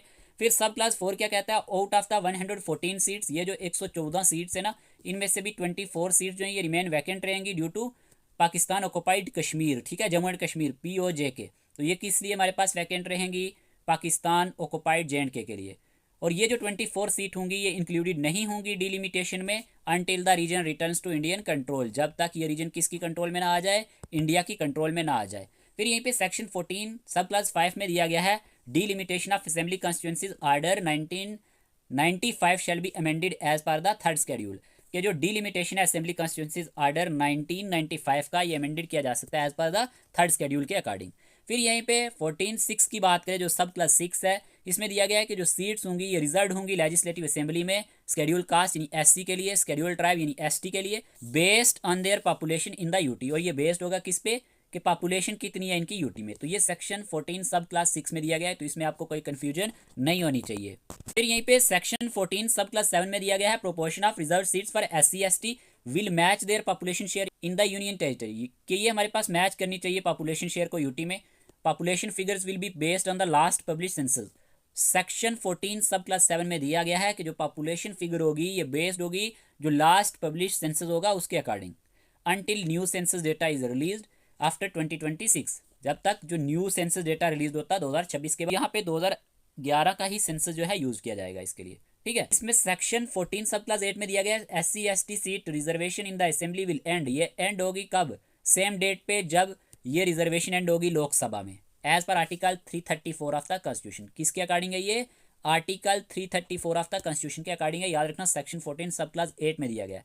अब यहीं पे सेक्शन 14 सब क्लास 9 में क्या दिया गया, इन the second schedule of the representation of the people act 1950 entry जो 10 है ये डिलीटेड होगा, जो एंट्रीज 11 to 29 है ये रीनंबर्ड करके 10 से 28 किया जाएगा। ये किस में दिया गया है, सेक्शन 14 के सब क्लास 9 में दिया गया है कि जो एंट्री 10 होगा J&K में ये भी डिलीटेड होगा, और एंट्री नंबर 11 से 29 ये रीनंबर्ड करके 10 से 28 किया जाएगा। तो यहाँ पे आपको कोई भी कंफ्यूजन नहीं होना चाहिए इनके बारे में। आगे दिया गया है सेक्शन 14 सब क्लास 10, ठीक है। आपके याद रखेंगे changes to the election list representation of the people act 1950। अब इसमें क्या दिया गया है, the official list of how many seats each state and UT has in parliament and assembly has been updated for Jammu and Kashmir, कि Jammu and Kashmir के लिए ये कितनी अपडेटेड की गई है। देखें अब की बात करें तो Jammu and Kashmir has 90 assembly seats, जिसमें से 5 लोकसभा सीट्स हैं एंड 4 राज्यसभा सीट्स हैं। याद रखना ये सब क्लास 10 में दिया गया है। और इसमें भी आप ये याद रखेंगे Jammu and Kashmir amendment act 2023 के अकॉर्डिंग यहाँ पे हमारे पास टोटल कितनी 90 सीट्स थी ना, जिसमें मैंने आपको बता दिया 5 हमारे पास लोकसभा और यहाँ पे बाकी मैंने आपको बताया 4 राज्यसभा। फिर हमारे पास सेक्शन 14 के बारे में इन शॉर्ट याद रख लेना। सेक्शन 14 का जो सब क्लास 11 है application of election rules to Jammu and Kashmir के बारे में है, कि जो इलेक्शन होंगे the election related rules from the Indian constitution article 324 to 327 and 329 ये अब अप्लाई होंगे जम्मू एंड कश्मीर में, ठीक है। ये आर्टिकल्स डील करते हैं with how elections are held and powers of the election commission, के इलेक्शंस कैसे हेल्ड होते हैं and power of the election commission के बारे में ये बात करता है। तो याद रखना जैसे कि हमने इलेक्शन कमीशन के बारे में पढ़ा भी था, तो जो सेक्शन 14 का सब क्लास 11 है इसके बारे में याद रखना, the election related rules from the Indian constitution, जो आर्टिकल 324 to 327 एंड 329 है ये अब अप्लाई होगा जम्मू एंड कश्मीर में। और ये आर्टिकल डील करते हैं कि इलेक्शन कैसे हमारे पास होते हैं या हेल्ड होते हैं और कौन कौन सी पावर इलेक्शन कमीशन की रहती हैं। तो ये सेक्शन 14 सब क्लास 11 में दिया गया, इतना आप याद रख लेना जो ज़्यादा इंपॉर्टेंट है। फिर हमारे पास women reservation in Jammu and Kashmir assembly section 14A में दिया गया है, ठीक है। इसमें आप इतना याद रखेंगे women will get reserve seats in the J&K legislative assembly, और इसमें से कितनी 1/3 of all seats will B for women. इतना पॉइंट आप नोट कर लेना कि 1/3 जो सीट्स होंगी ये वुमेन के लिए होंगी। और ये क्यों होंगी, दिस विल इंश्योर, ये इंश्योर करेगा that women from all backgrounds are represented in the assembly, ठीक है। ये इंश्योर करेगा कि जो वुमेन है ऑल बैकग्राउंड ये रिप्रेजेंटेड होंगी असेंबली में, इतना आपको याद रखना है। फिर हमारे पास सेक्शन 14B भी इंपॉर्टेंट है, इसमें आप क्या याद रखेंगे, इसमें दिया गया है कि जो वुमेन रिजर्वेशन होगी ये स्टार्ट होगी only after a new census के बाद एंड डिलिमिटेशन एक्सरसाइज जब यहाँ पे करवाई जाएगी। That means once the next census after 2023 is done, 2023 amendment act में ये दिया गया कि जो नेक्स्ट सेंसस होगा इसी से हमारे पास न्यू कॉन्स्टिट्यूंसीज को ड्राउन किया जाएगा, और ये रिजर्वेशन जो रहेगी ये कंटिन्यू 15 ईयर तक रहेगी जब से ये टाइम शुरू होगा, ठीक है। तो ये हमारे पास सेक्शन 14B के अंदर दिया गया है, तो ये पॉइंट आप जरूर नोट कर लेना सेक्शन 14A और सेक्शन 14B के बारे में। तक नेक्स्ट सेंसस की बात है ये तो 2026 में ही स्टार्ट होगा, अभी तो हमारे पास 2011 सेंसस पे बेस्ड ही सब कुछ चल रहा है, तो ये चीज़ों का ध्यान आपको रखना है। अब यहाँ पे ये पॉइंट भी दिया गया parliament can also extend this period, parliament इस पीरियड को एक्सटेंड भी कर सकती है अगर उसको नीड पड़ेगी, ठीक है ना। सेक्शन 14B में दिया गया the seats reserve for women will rotate, जो सीट्स होंगी वुमेन के लिए ये रोटेट करेंगी, ठीक है ना।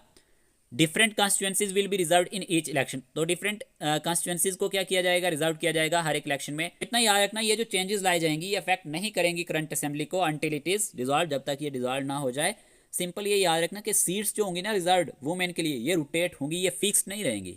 जरूर याद रख लेना parliament can also extend this period if needed, parliament extend कर सकता है इस पीरियड को अगर उसको नीड पड़ेगी। और सीट्स जो होंगी रिजर्व वुमेन के लिए ये रोटेट होती रहेंगी डिफरेंट कॉन्स्टिट्यूंसीज में जो रिजर्व होंगी हर एक इलेक्शन में, तो ये आपने याद रखना है कि ये रोटेट होती रहेंगी, ठीक है। इसमें ये चीज़ का आपको ध्यान देना है, शुरू में भी मैंने आपको थोड़ा सा बताया था रोटेशनल रिजर्वेशन रहेगी, ठीक है।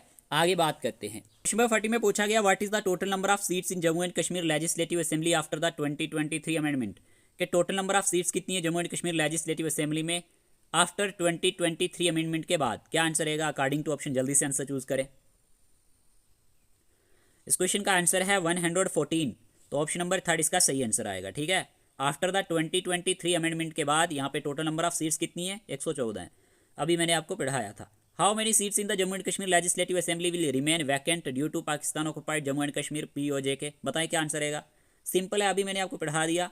यहाँ पे दिया गया है सेक्शन 14 सब क्लास 4 में, जो सेक्शन 14 है सब क्लास 4 में दिया गया है कि 24 सीट्स जो होंगी ये रिजर्व रहेंगी POJ के लिए and will remain vacant until the region is under Indian control.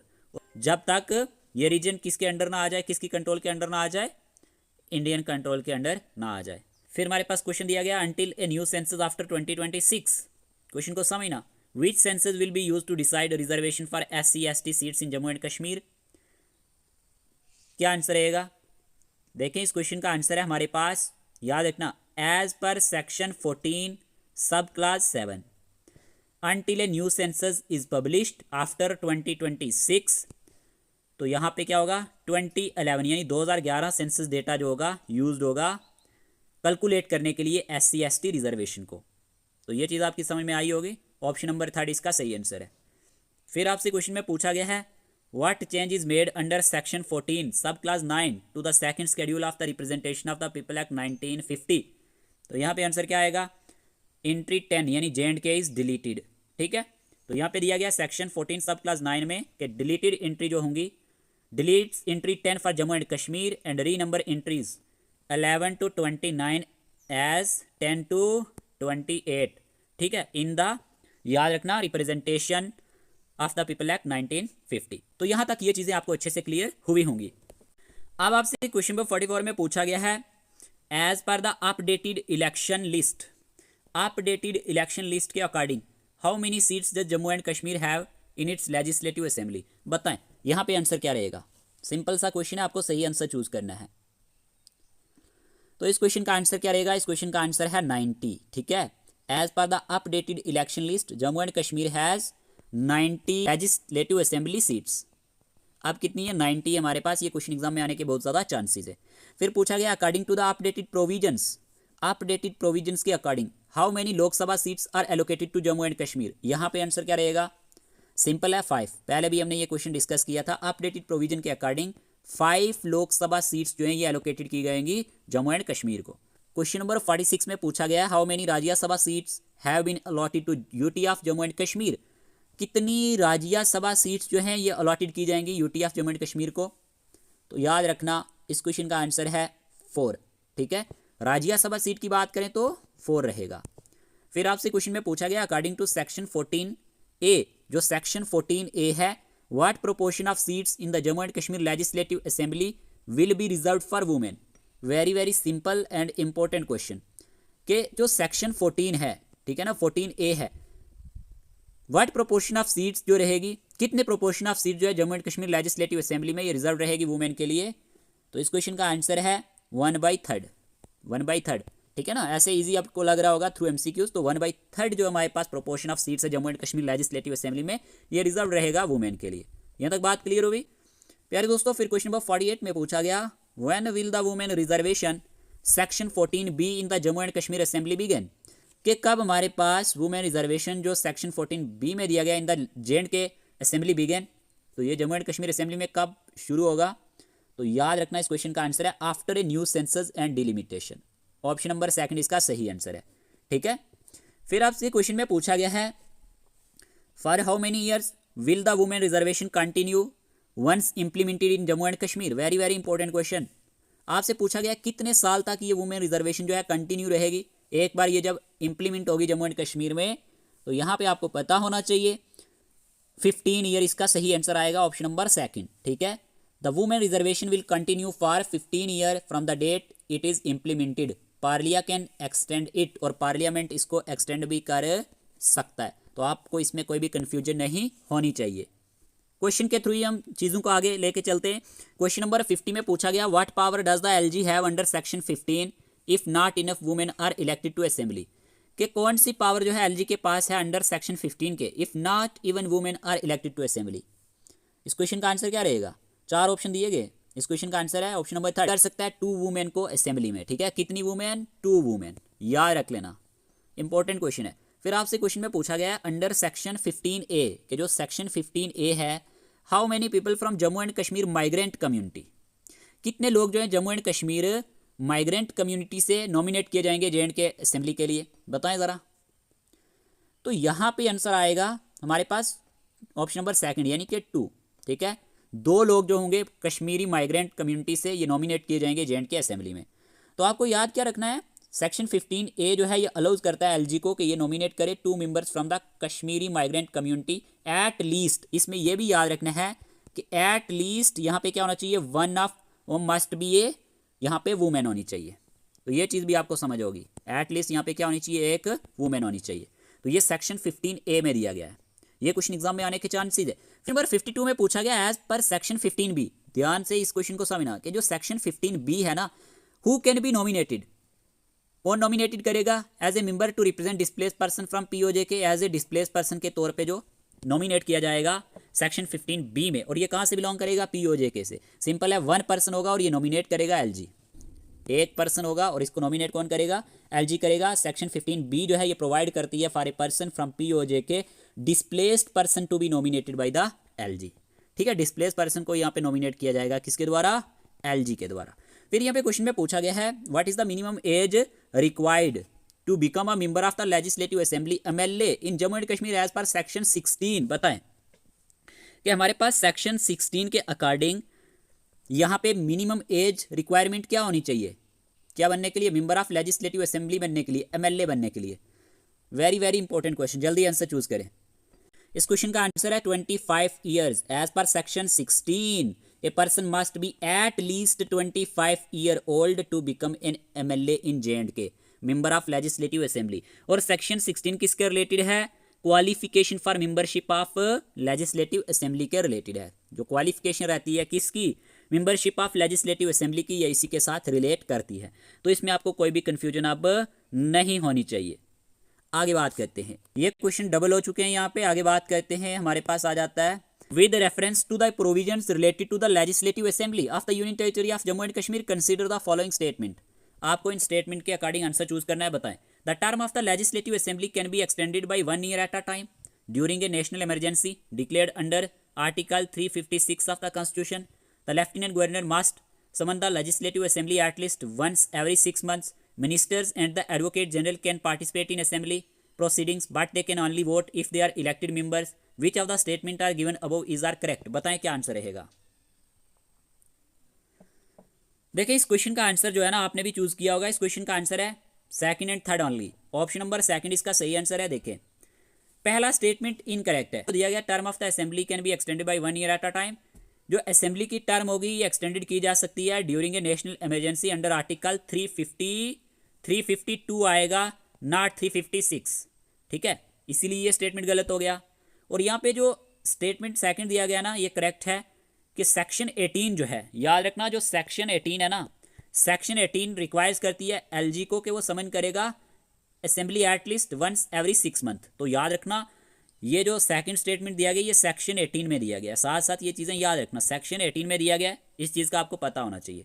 और फिर दिया गया ना ministers and the advocate general can participate in assembly proceedings but they can only vote if they are elected member. तो ये भी correct है। As per section 22 के अकॉर्डिंग मिनिस्टर्स रहते हैं और एडवोकेट जनरल रहते हैं, ये पार्टिसिपेट कर सकते हैं but can only vote if they are elected MLA, ठीक है। तो यहाँ पे आंसर क्या रहेगा, सेकंड एंड थर्ड ओनली। यानी कि सेकंड स्टेटमेंट भी ठीक है और थर्ड भी ठीक है, पहले वाला गलत है। ये चीज़ आपको समझ आई होगी। थोड़ा सा मैं आपको बता देता हूँ ओवरव्यू। सेक्शन 15A का आप कंफ्यूज हो जाएंगे। सेक्शन 15A में हमने क्वेश्चन डिस्कस किया, नॉमिनेशन ऑफ कश्मीरी माइग्रेंट के बारे में है। लेफ्टिनेंट गवर्नर जो है ये चूज कर सकता है 2 लोगों को कश्मीरी माइग्रेंट कम्युनिटी से जो पार्ट होंगे लेजिस्लेटिव असेंबली का। 15A में ये चीज़ें दी गई है। Vote of these 2 members at least 1 must be a women, इनमें से एक वुमेन होनी चाहिए। जो वर्ड माइग्रेंट है इसका मतलब है someone who had to leave their home in Kashmir as defined in the 1997 law about migrant property, जो कि इसमें डिफाइंड किया गया है 1997 के लॉ में, जो किसके बारे में है, माइग्रेंट प्रॉपर्टी के बारे में। तो इसका इजी मीनिंग क्या निकला, to make sure Kashmiri migrant जो है जिन्होंने अपना घर छोड़ा था get a voice in the assembly, और LG अपॉइंट करेगा 2 मेंबर को and 1 must be a women, और उनमें से एक वुमेन होनी चाहिए। सेक्शन 15A के बारे में तो ये चीज़ आपको समझ आई होगी ना। आप देखिए जैसे दिया गया सेक्शन 15B, तो यहाँ पे दिया गया nomination of displaced persons POJK, ठीक है। अब देखिए LG जो है ये नॉमिनेट करेगा एक पर्सन को। सेक्शन 15B में क्या दिया गया, एक पर्सन को LG नॉमिनेट करेगा from those who are displaced from areas in Pakistan occupied Jammu and Kashmir, ठीक है, जो डिस्प्लेस्ड हुए एरिया से पाकिस्तान ऑक्युपाइड जम्मू एंड कश्मीर से, POJK से। इसका इजी मीनिंग क्या निकला, people who lost their homes due to POJK occupation can get a representative in the assembly, और ये नॉमिनेट करेगा LG, ठीक है। फिर सेक्शन 16 में दिया गया who can become an MLA, यानी कि कौन बन सकता है एक MLA, ठीक है। सेक्शन 16 में क्या दिया गया है, qualification for the membership of legislative assembly के बारे में दिया गया। अभी मैंने आपको पहले भी बताया था। तो यहाँ पे MLA कौन बन सकता है, उसके लिए मैंने आपको एज क्राइटेरिया बताया था 25 ईयर, इससे कम नहीं होना चाहिए। अब MLA बनने के लिए जम्मू एंड कश्मीर में सिटीजन ऑफ इंडिया होना चाहिए, 25 ईयर ओल्डर होना चाहिए, take an oath I promise before someone authorised by the election commission, ठीक है, have any other qualification that parliament में डिसाइड बाय लॉ, और जो पार्लियामेंट इसके लिए क्वालिफिकेशन क्राइटेरिया रखेगा ये इसके पास होना चाहिए। इसका मीनिंग नहीं निकला, इसका मीनिंग क्या निकला, to be elected as an MLA in JNK you must be Indian, आप इंडियन होने चाहिए, 25+ होने चाहिए, लेनी होगी लीगल रिक्वायरमेंट, और आपको कुछ लीगल रिक्वायरमेंट को यहाँ पे फुलफिल करना पड़ेगा। तो ये चीज़ें तो आपको समझ आई होंगी सेक्शन 15A 15B और सेक्शन 16 के बारे में। अब मेरे प्यारे दोस्तों जो सेक्शन 17 दिया गया ना, यहाँ पे याद रखना ड्यूरेशन ऑफ लेजिस्लेटिव असेंबली के बारे में बताया गया। यहाँ पे क्या दिया गया सेक्शन 17 में कि जो असेंबली होगी ये नॉर्मली लास्ट रहेगी 5 साल के लिए from the date of its first meeting, जब से इसकी पहली मीटिंग होगी, और ये डिजॉल्व होगी अर्लियर पहले बिफोर 5 ईयर इफ नीडेड, और ये डिजॉल्व भी हो सकती है अगर जरूरत पड़ेगी। स्टेटमेंट वाइज क्वेश्चन बनेंगे तो चीज़ों को समझ लो, ठीक है ना। In case of a national emergency as पर आर्टिकल 352 ऑफ द कॉन्स्टिट्यूशन, कि अगर इमरजेंसी हो जाती है, नेशनल इमरजेंसी अगर आ जाती है एज पर आर्टिकल 352 ऑफ द कॉन्स्टिट्यूशन, तो assembly term can be extended by 1 year at a time, तो इसको 1 साल के लिए क्या कर दिया जाएगा, एक्सटेंड कर दिया जाएगा। But it must and with in 6 month after the emergency is over, लेकिन ये जरूरी है कि कितना, विद इन 6 मंथ के अंदर अंदर जब वो इमरजेंसी ओवर होगी। ये चीज समझ आई। अब इसका इजी मीनिंग क्या निकला, assembly usually runs for 5 year but in emergency time it can run longer up to a certain limit, और वो हमारे पास 1 साल दिया गया। इतना समझ आ गया, क्लियर। अब देखें सेक्शन 18 मेरे प्यारे दोस्तों क्या कहता है, सेक्शन 18 कहता है calling the assembly for meeting. Section 18 में दिया गया है लेफ्टिनेंट गवर्नर जो होगा ये समन करेगा असेंबली को एटलीस्ट वंस इन 6 मंथ। आप नोट कर लेना कि ये हमारे पास एक कॉल करेगा असेंबली मीटिंग के लिए, कौन, लेफ्टिनेंट गवर्नर, ये समन करेगा असेंबली को एटलीस्ट वंस इन 6 मंथ में। यहाँ पे लिखा गया lieutenant governor must call a session of assembly at least once every 6 month. ये सेक्शन 18 में दिया गया प्यारे दोस्तों, सेक्शन 18 में दिया गया है लेफ्टिनेंट गवर्नर जो होगा ये एक सेशन बुलाएगा असेंबली में वंस एवरी 6 मंथ। इसका मीनिंग निकला the assembly can not stay inactive too long, ठीक है, it must meet at least twice a year. तो इतना आपको समझ में होना चाहिए। ये स्टेटमेंट जरूर याद रखना कि LG एक सेशन बुलाएगा असेंबली में एटलीस्ट कम से कम वंस एवरी 6 मंथ, 6 महीने में एक बार। अब यहीं पे सेक्शन 19 की जब बात होती है तो यहाँ पे दिया गया स्पीकर एंड डिप्टी स्पीकर के बारे में कि असेंबली जो होगी ये इलेक्ट करेगी एक स्पीकर को और एक डिप्टी स्पीकर को फ्रॉम अमंग इट्स मेंबर्स से। ये किस में दिया गया, सेक्शन 19 में। If either of them resign, अगर इनमें से कोई भी रिजाइन दे देता है, डाइज हो जाता है, या stop being an MLA, the assembly must choose someone new, तो असेंबली किसी न्यू को भी चूज कर सकती है। सेक्शन 19 जो है speaker and deputy speaker of legislative assembly के बारे में है, तो इसमें आपको कोई भी कंफ्यूजन नहीं होना चाहिए। अब यहाँ पे क्या दिया गया समझना, ए स्पीकर और ए डिप्टी स्पीकर, यहाँ पे दिया गया जो एक स्पीकर होगा या फिर डिप्टी स्पीकर होगा loses their post if they stop being an MLA, can resign by writing to each other, ये रिजाइन कर सकता है। Can be remove by a majority vote of all MLAs, ये रिमूव किया जा सकता है majority vote of all MLAs के द्वारा।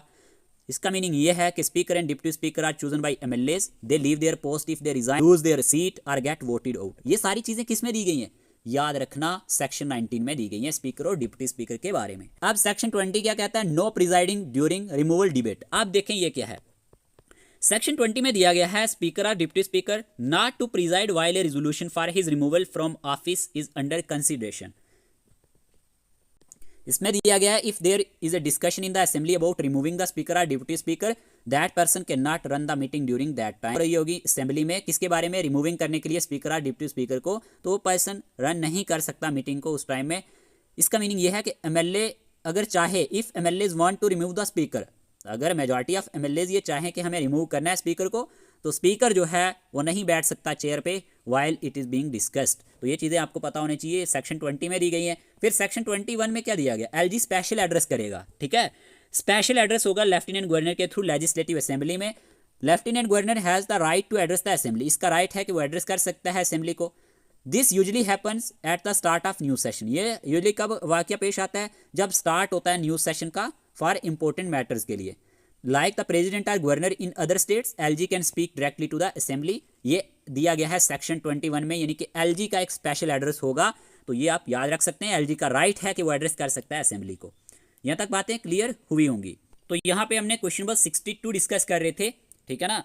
तो जिसमें दिया गया था कि जो टर्म है लेजिस्लेटिव असेंबली की एक्सटेंडेड हो सकती है by 1 year at a time during a national emergency, जो डिक्लेयर की गई है अंडर, याद रखना, आर्टिकल 352 नॉट 356, तभी ये स्टेटमेंट रॉन्ग हो गया।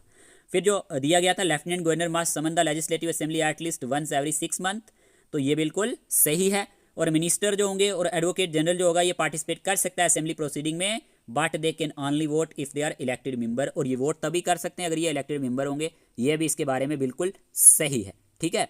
अगर हम बात करते हैं, ये सेक्शन 22 में दिया गया है कि मिनिस्टर्स जो होंगे एंड द एडवोकेट जनरल ये पार्टिसिपेट कर सकते हैं, but can only vote if they are elected MLA, ये तभी वोट कर सकते हैं अगर वो इलेक्टेड एमएलए होंगे। यहाँ तक तो बात क्लियर हुई। नंबर 63 में पूछा गया, consider the following statements regarding the term and dissolution of the J and K legislative assembly under section 17। 4 statement दिए गए हैं। पहला दिया गया, normal duration of the legislative assembly is 5 year from its first meeting. दूसरा दिया गया, during a national emergency under article 352 the assembly terms can be extended by 1 year at a time. फिर दिया गया, the extended term can continue even after the emergency ends. Which of the statement given above is correct. देखें, इसका answer है first and third only, first and third only, option number 3। अगर हम बात करते हैं इसके बारे में, आपको पता होना चाहिए कि जो हमारे पास थर्ड स्टेटमेंट दिया गया ना, the extended term can continue even after the emergency and, ये गलत है, ठीक है। ये क्यों गलत है, because the assembly must be dissolved with in 6 month after the emergency and. यहाँ पे क्या होता है, याद रखना, असेंबली जो होती है डिसॉल्व की जाती है विद इन 6 मंथ के अंदर अंदर, अगर इमरजेंसी एंड हो जाए। कंटिन्यू दिया गया था, इसीलिए ये रॉन्ग है, बाकी चीज़ें मैंने आपको समझा दी थी। फिर हमारे पास क्वेश्चन में दिया गया है, consider the following statement regarding the speaker and deputy speaker in the Jammu and Kashmir legislative assembly section 1920 के बारे में दिया गया है, ठीक है। फर्स्ट स्टेटमेंट दिया गया है, स्पीकर और deputy speaker is elected from among the MLAs by a simple majority vote of present and voting members.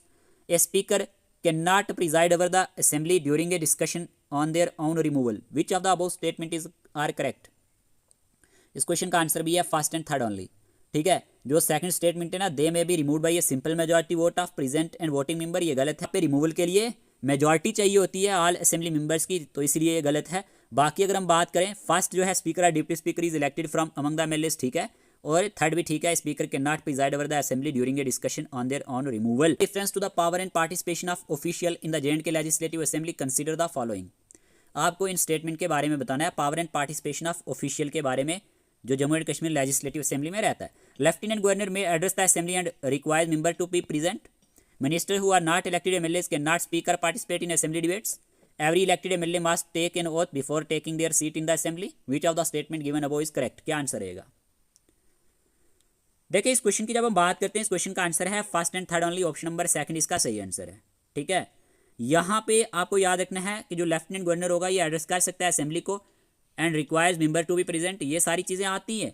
और दूसरा जो minister who are not elected MLA can not speak और पार्टिसिपेट इन असेंबली डिबेट्स, ये गलत है। देखें, ministers can speak and participate if not elected but they can not vote, ये vote नहीं कर सकते unless they are elected MLAs. Answer क्या आएगा, फर्स्ट एंड थर्ड ओनली। बात करते हैं नेक्स्ट क्वेश्चन की। फिर आपसे क्वेश्चन नंबर 66 में पूछा गया, according to section 20 what is prohibited during the discussion on the removal of the speaker और deputy speaker of the J and K legislative assembly. देखें, सेक्शन 20 के अकॉर्डिंग क्या चीज प्रोहिबिटेड है during the discussion on the removal of the speaker और deputy speaker of the J and K legislative assembly. 4 option दिए गए। इस क्वेश्चन का आंसर है option number 3, the concerned person can not preside over the meeting, ठीक है। ये चीज प्रोहिबिटेड है, इसमें जो कंसर्न्ड पर्सन होगा ये प्रिजाइड नहीं कर सकेगा मीटिंग को, ठीक है। सेक्शन 20 में ये चीज दी गई है। फिर हमारे पास क्वेश्चन नंबर 67 में पूछा गया, under section 21 who has the right to address the J and K legislative assembly. Very very important question. Section 21 के अकॉर्डिंग किसको राइट है कि वो एड्रेस कर सकता है जेएंडके लेजिस्लेटिव असेंबली को, specially at the beginning of a new session और ऑन इंपॉर्टेंट ओकेजन्स। अभी मैंने आपको बताया था तो लेफ्टिनेंट गवर्नर इसका सही आंसर है। तो ऑप्शन नंबर 4 कि लेफ्टिनेंट गवर्नर का राइट है कि वो एड्रेस कर सकता है जे के लेजिस्लेटिव असेंबली को, specially at the beginning of a new session और ऑन एन इंपॉर्टेंट ओकेजन। फिर क्वेश्चन में पूछा गया what power does the lieutenant governor have under section 23 regarding assembly sessions. अब सेक्शन 23 के अकॉर्डिंग हमारे पास गवर्नर की क्या पावर्स रहती हैं। What powers does the lieutenant governor have under section 23 regarding assembly sessions, बताएं। इस क्वेश्चन का आंसर है can address the assembly and require members to be present. ठीक है, एड्रेस कर सकता है असेंबली को, रिक्वायर मेंबर्स की बात करें वो भी प्रेजेंट रह सकते हैं। Can address the assembly and requires member to be present, option number 3 इसका सही आंसर रहने वाला है। ठीक है, तो यहाँ पे ये एड्रेस कर सकता है असेंबली को, कौन, लेफ्टिनेंट गवर्नर। फिर दिया गया नंबर 69 में दिया गया what must every elected MLA of Jammu and Kashmir do before taking their seats in the assembly as per section 24, कि क्या जरूरी है elected MLA of Jammu and Kashmir के लिए करना जब वो अपनी सीट लेते हैं असेंबली में एज पर सेक्शन 24। इस क्वेश्चन का आंसर है टेक एन ओथ और एफर्मेशन। ठीक है, ऑप्शन नंबर 2 इसका सही आंसर और ये किस में दिया गया है, सेक्शन 24 में दिया गया है। ओथ और एफर्मेशन के बारे में वेरी वेरी इंपॉर्टेंट क्वेश्चन, तो ये चीज़ आपको समझ आई होगी। अब यहाँ पे थोड़ा सा ओवरव्यू देख लेते हैं ताकि आपको और अच्छे से चीज़ें क्लियर हो जाएं। जैसे दिया गया सेक्शन 22, ये किसके बारे में है, ministers and advocate general in assembly के बारे में है। Ministers and advocate general can speak, ये बोल सकते हैं, एंड टेक पार्ट, और ये हिस्सा ले सकते हैं इन द असेंबली में एंड इट्स कमेटीज में, but they can not vote, ये वोट नहीं कर सकते unless they are elected members, जब तक ये इलेक्टेड मेंबर्स नहीं होंगे। सिंपल मीनिंग क्या निकला, minister can speak in meeting even if they are not MLAs but they can not vote, ये वोट नहीं कर सकते। ये सेक्शन 22 में दिया गया है, अब आपको नहीं भूलना चाहिए। फिर दिया गया section 23 LG right to address the assembly के, एलजी का राइट है कि वो एड्रेस कर सकता है असेंबली को। लेफ्टिनेंट गवर्नर एलजी की बात करें, ये एड्रेस कर सकता है असेंबली को एनी टाइम, ये सेक्शन 23 में दिया गया है। LG can ask all members, ये तमाम मेंबर्स से पूछ सकता है to be present for the address. और एलजी की बात करें, इसका सिंपल मीनिंग यही निकलेगा, LG can speak in the assembly and ask everyone to attend. ठीक है, तो ये चीज़ आपको पता होनी चाहिए। फिर हमारे पास सेक्शन 24 दिया गया ओथ बाय मेंबर्स, याद रखना ओथ और एफर्मेशन की बात करें, ये सेक्शन 24 में दिया गया, very very important section. Every elected MLA must take an oath और एफर्मेशन, जितने भी इलेक्टेड एमएलएज होंगे ये मस्ट टेक, ये क्या लेंगे, एक ओथ या फिर एफर्मेशन लेंगे बिफोर टेकिंग देयर सीट, अपनी सीट लेने से पहले। This must be done before the LG or someone appointed by the LG. Oath होगी ना, देखिए सेक्शन 24 में ओथ बाय मेंबर्स दिया गया। The oath format is given in the 4th schedule of the act, ये किस में दिया गया है, जो 4th शेड्यूल एक्ट का इसमें दिया गया है। ये भी आपको पता होना चाहिए ना कि ओथ और एफर्मेशन किस शेड्यूल में दिया गया है, तो ये हमारे पास 4th शेड्यूल जो है रीऑर्गेनाइजेशन एक्ट का, इसमें दिया गया है। सिंपल मीनिंग क्या निकला, no MLA can work officially unless they take an oath before the LG, जब तक ये एलजी से क्या नहीं लेंगे, ओथ नहीं लेंगे, तब तक ये ऑफिशियली काम नहीं कर सकते। तो ये चीज़ आपको समझ में होनी चाहिए।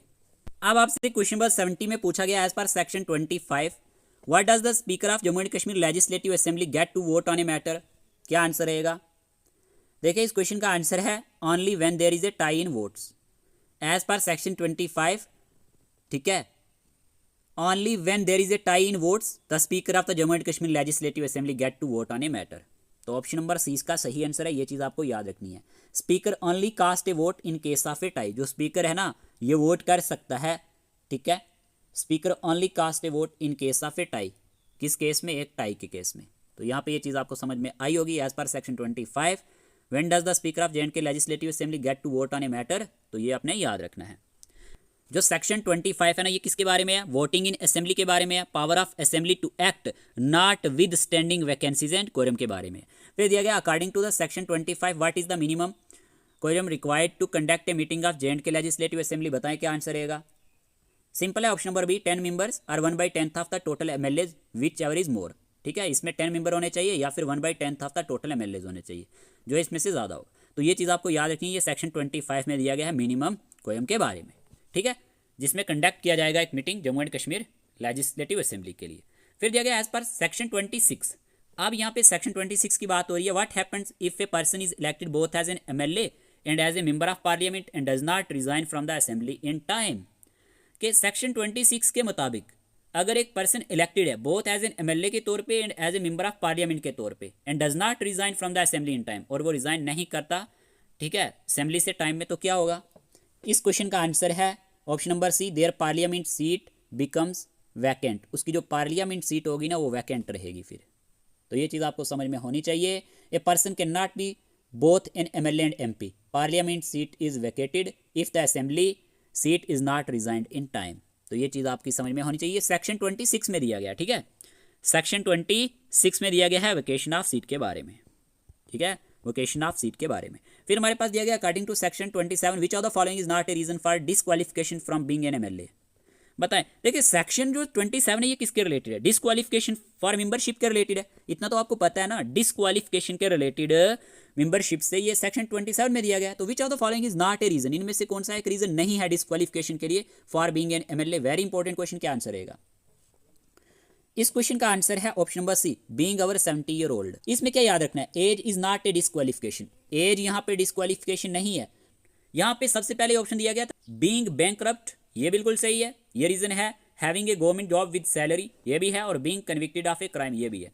तो यहाँ पे आपको इन चीज़ों का ध्यान रखना है, एज का इसमें कोई भी लेना देना नहीं है। फिर क्वेश्चन में पूछा गया what does section 29 state about sitting और voting in the assembly without taking the official oath. देखें सेक्शन 29 किसके बारे में है?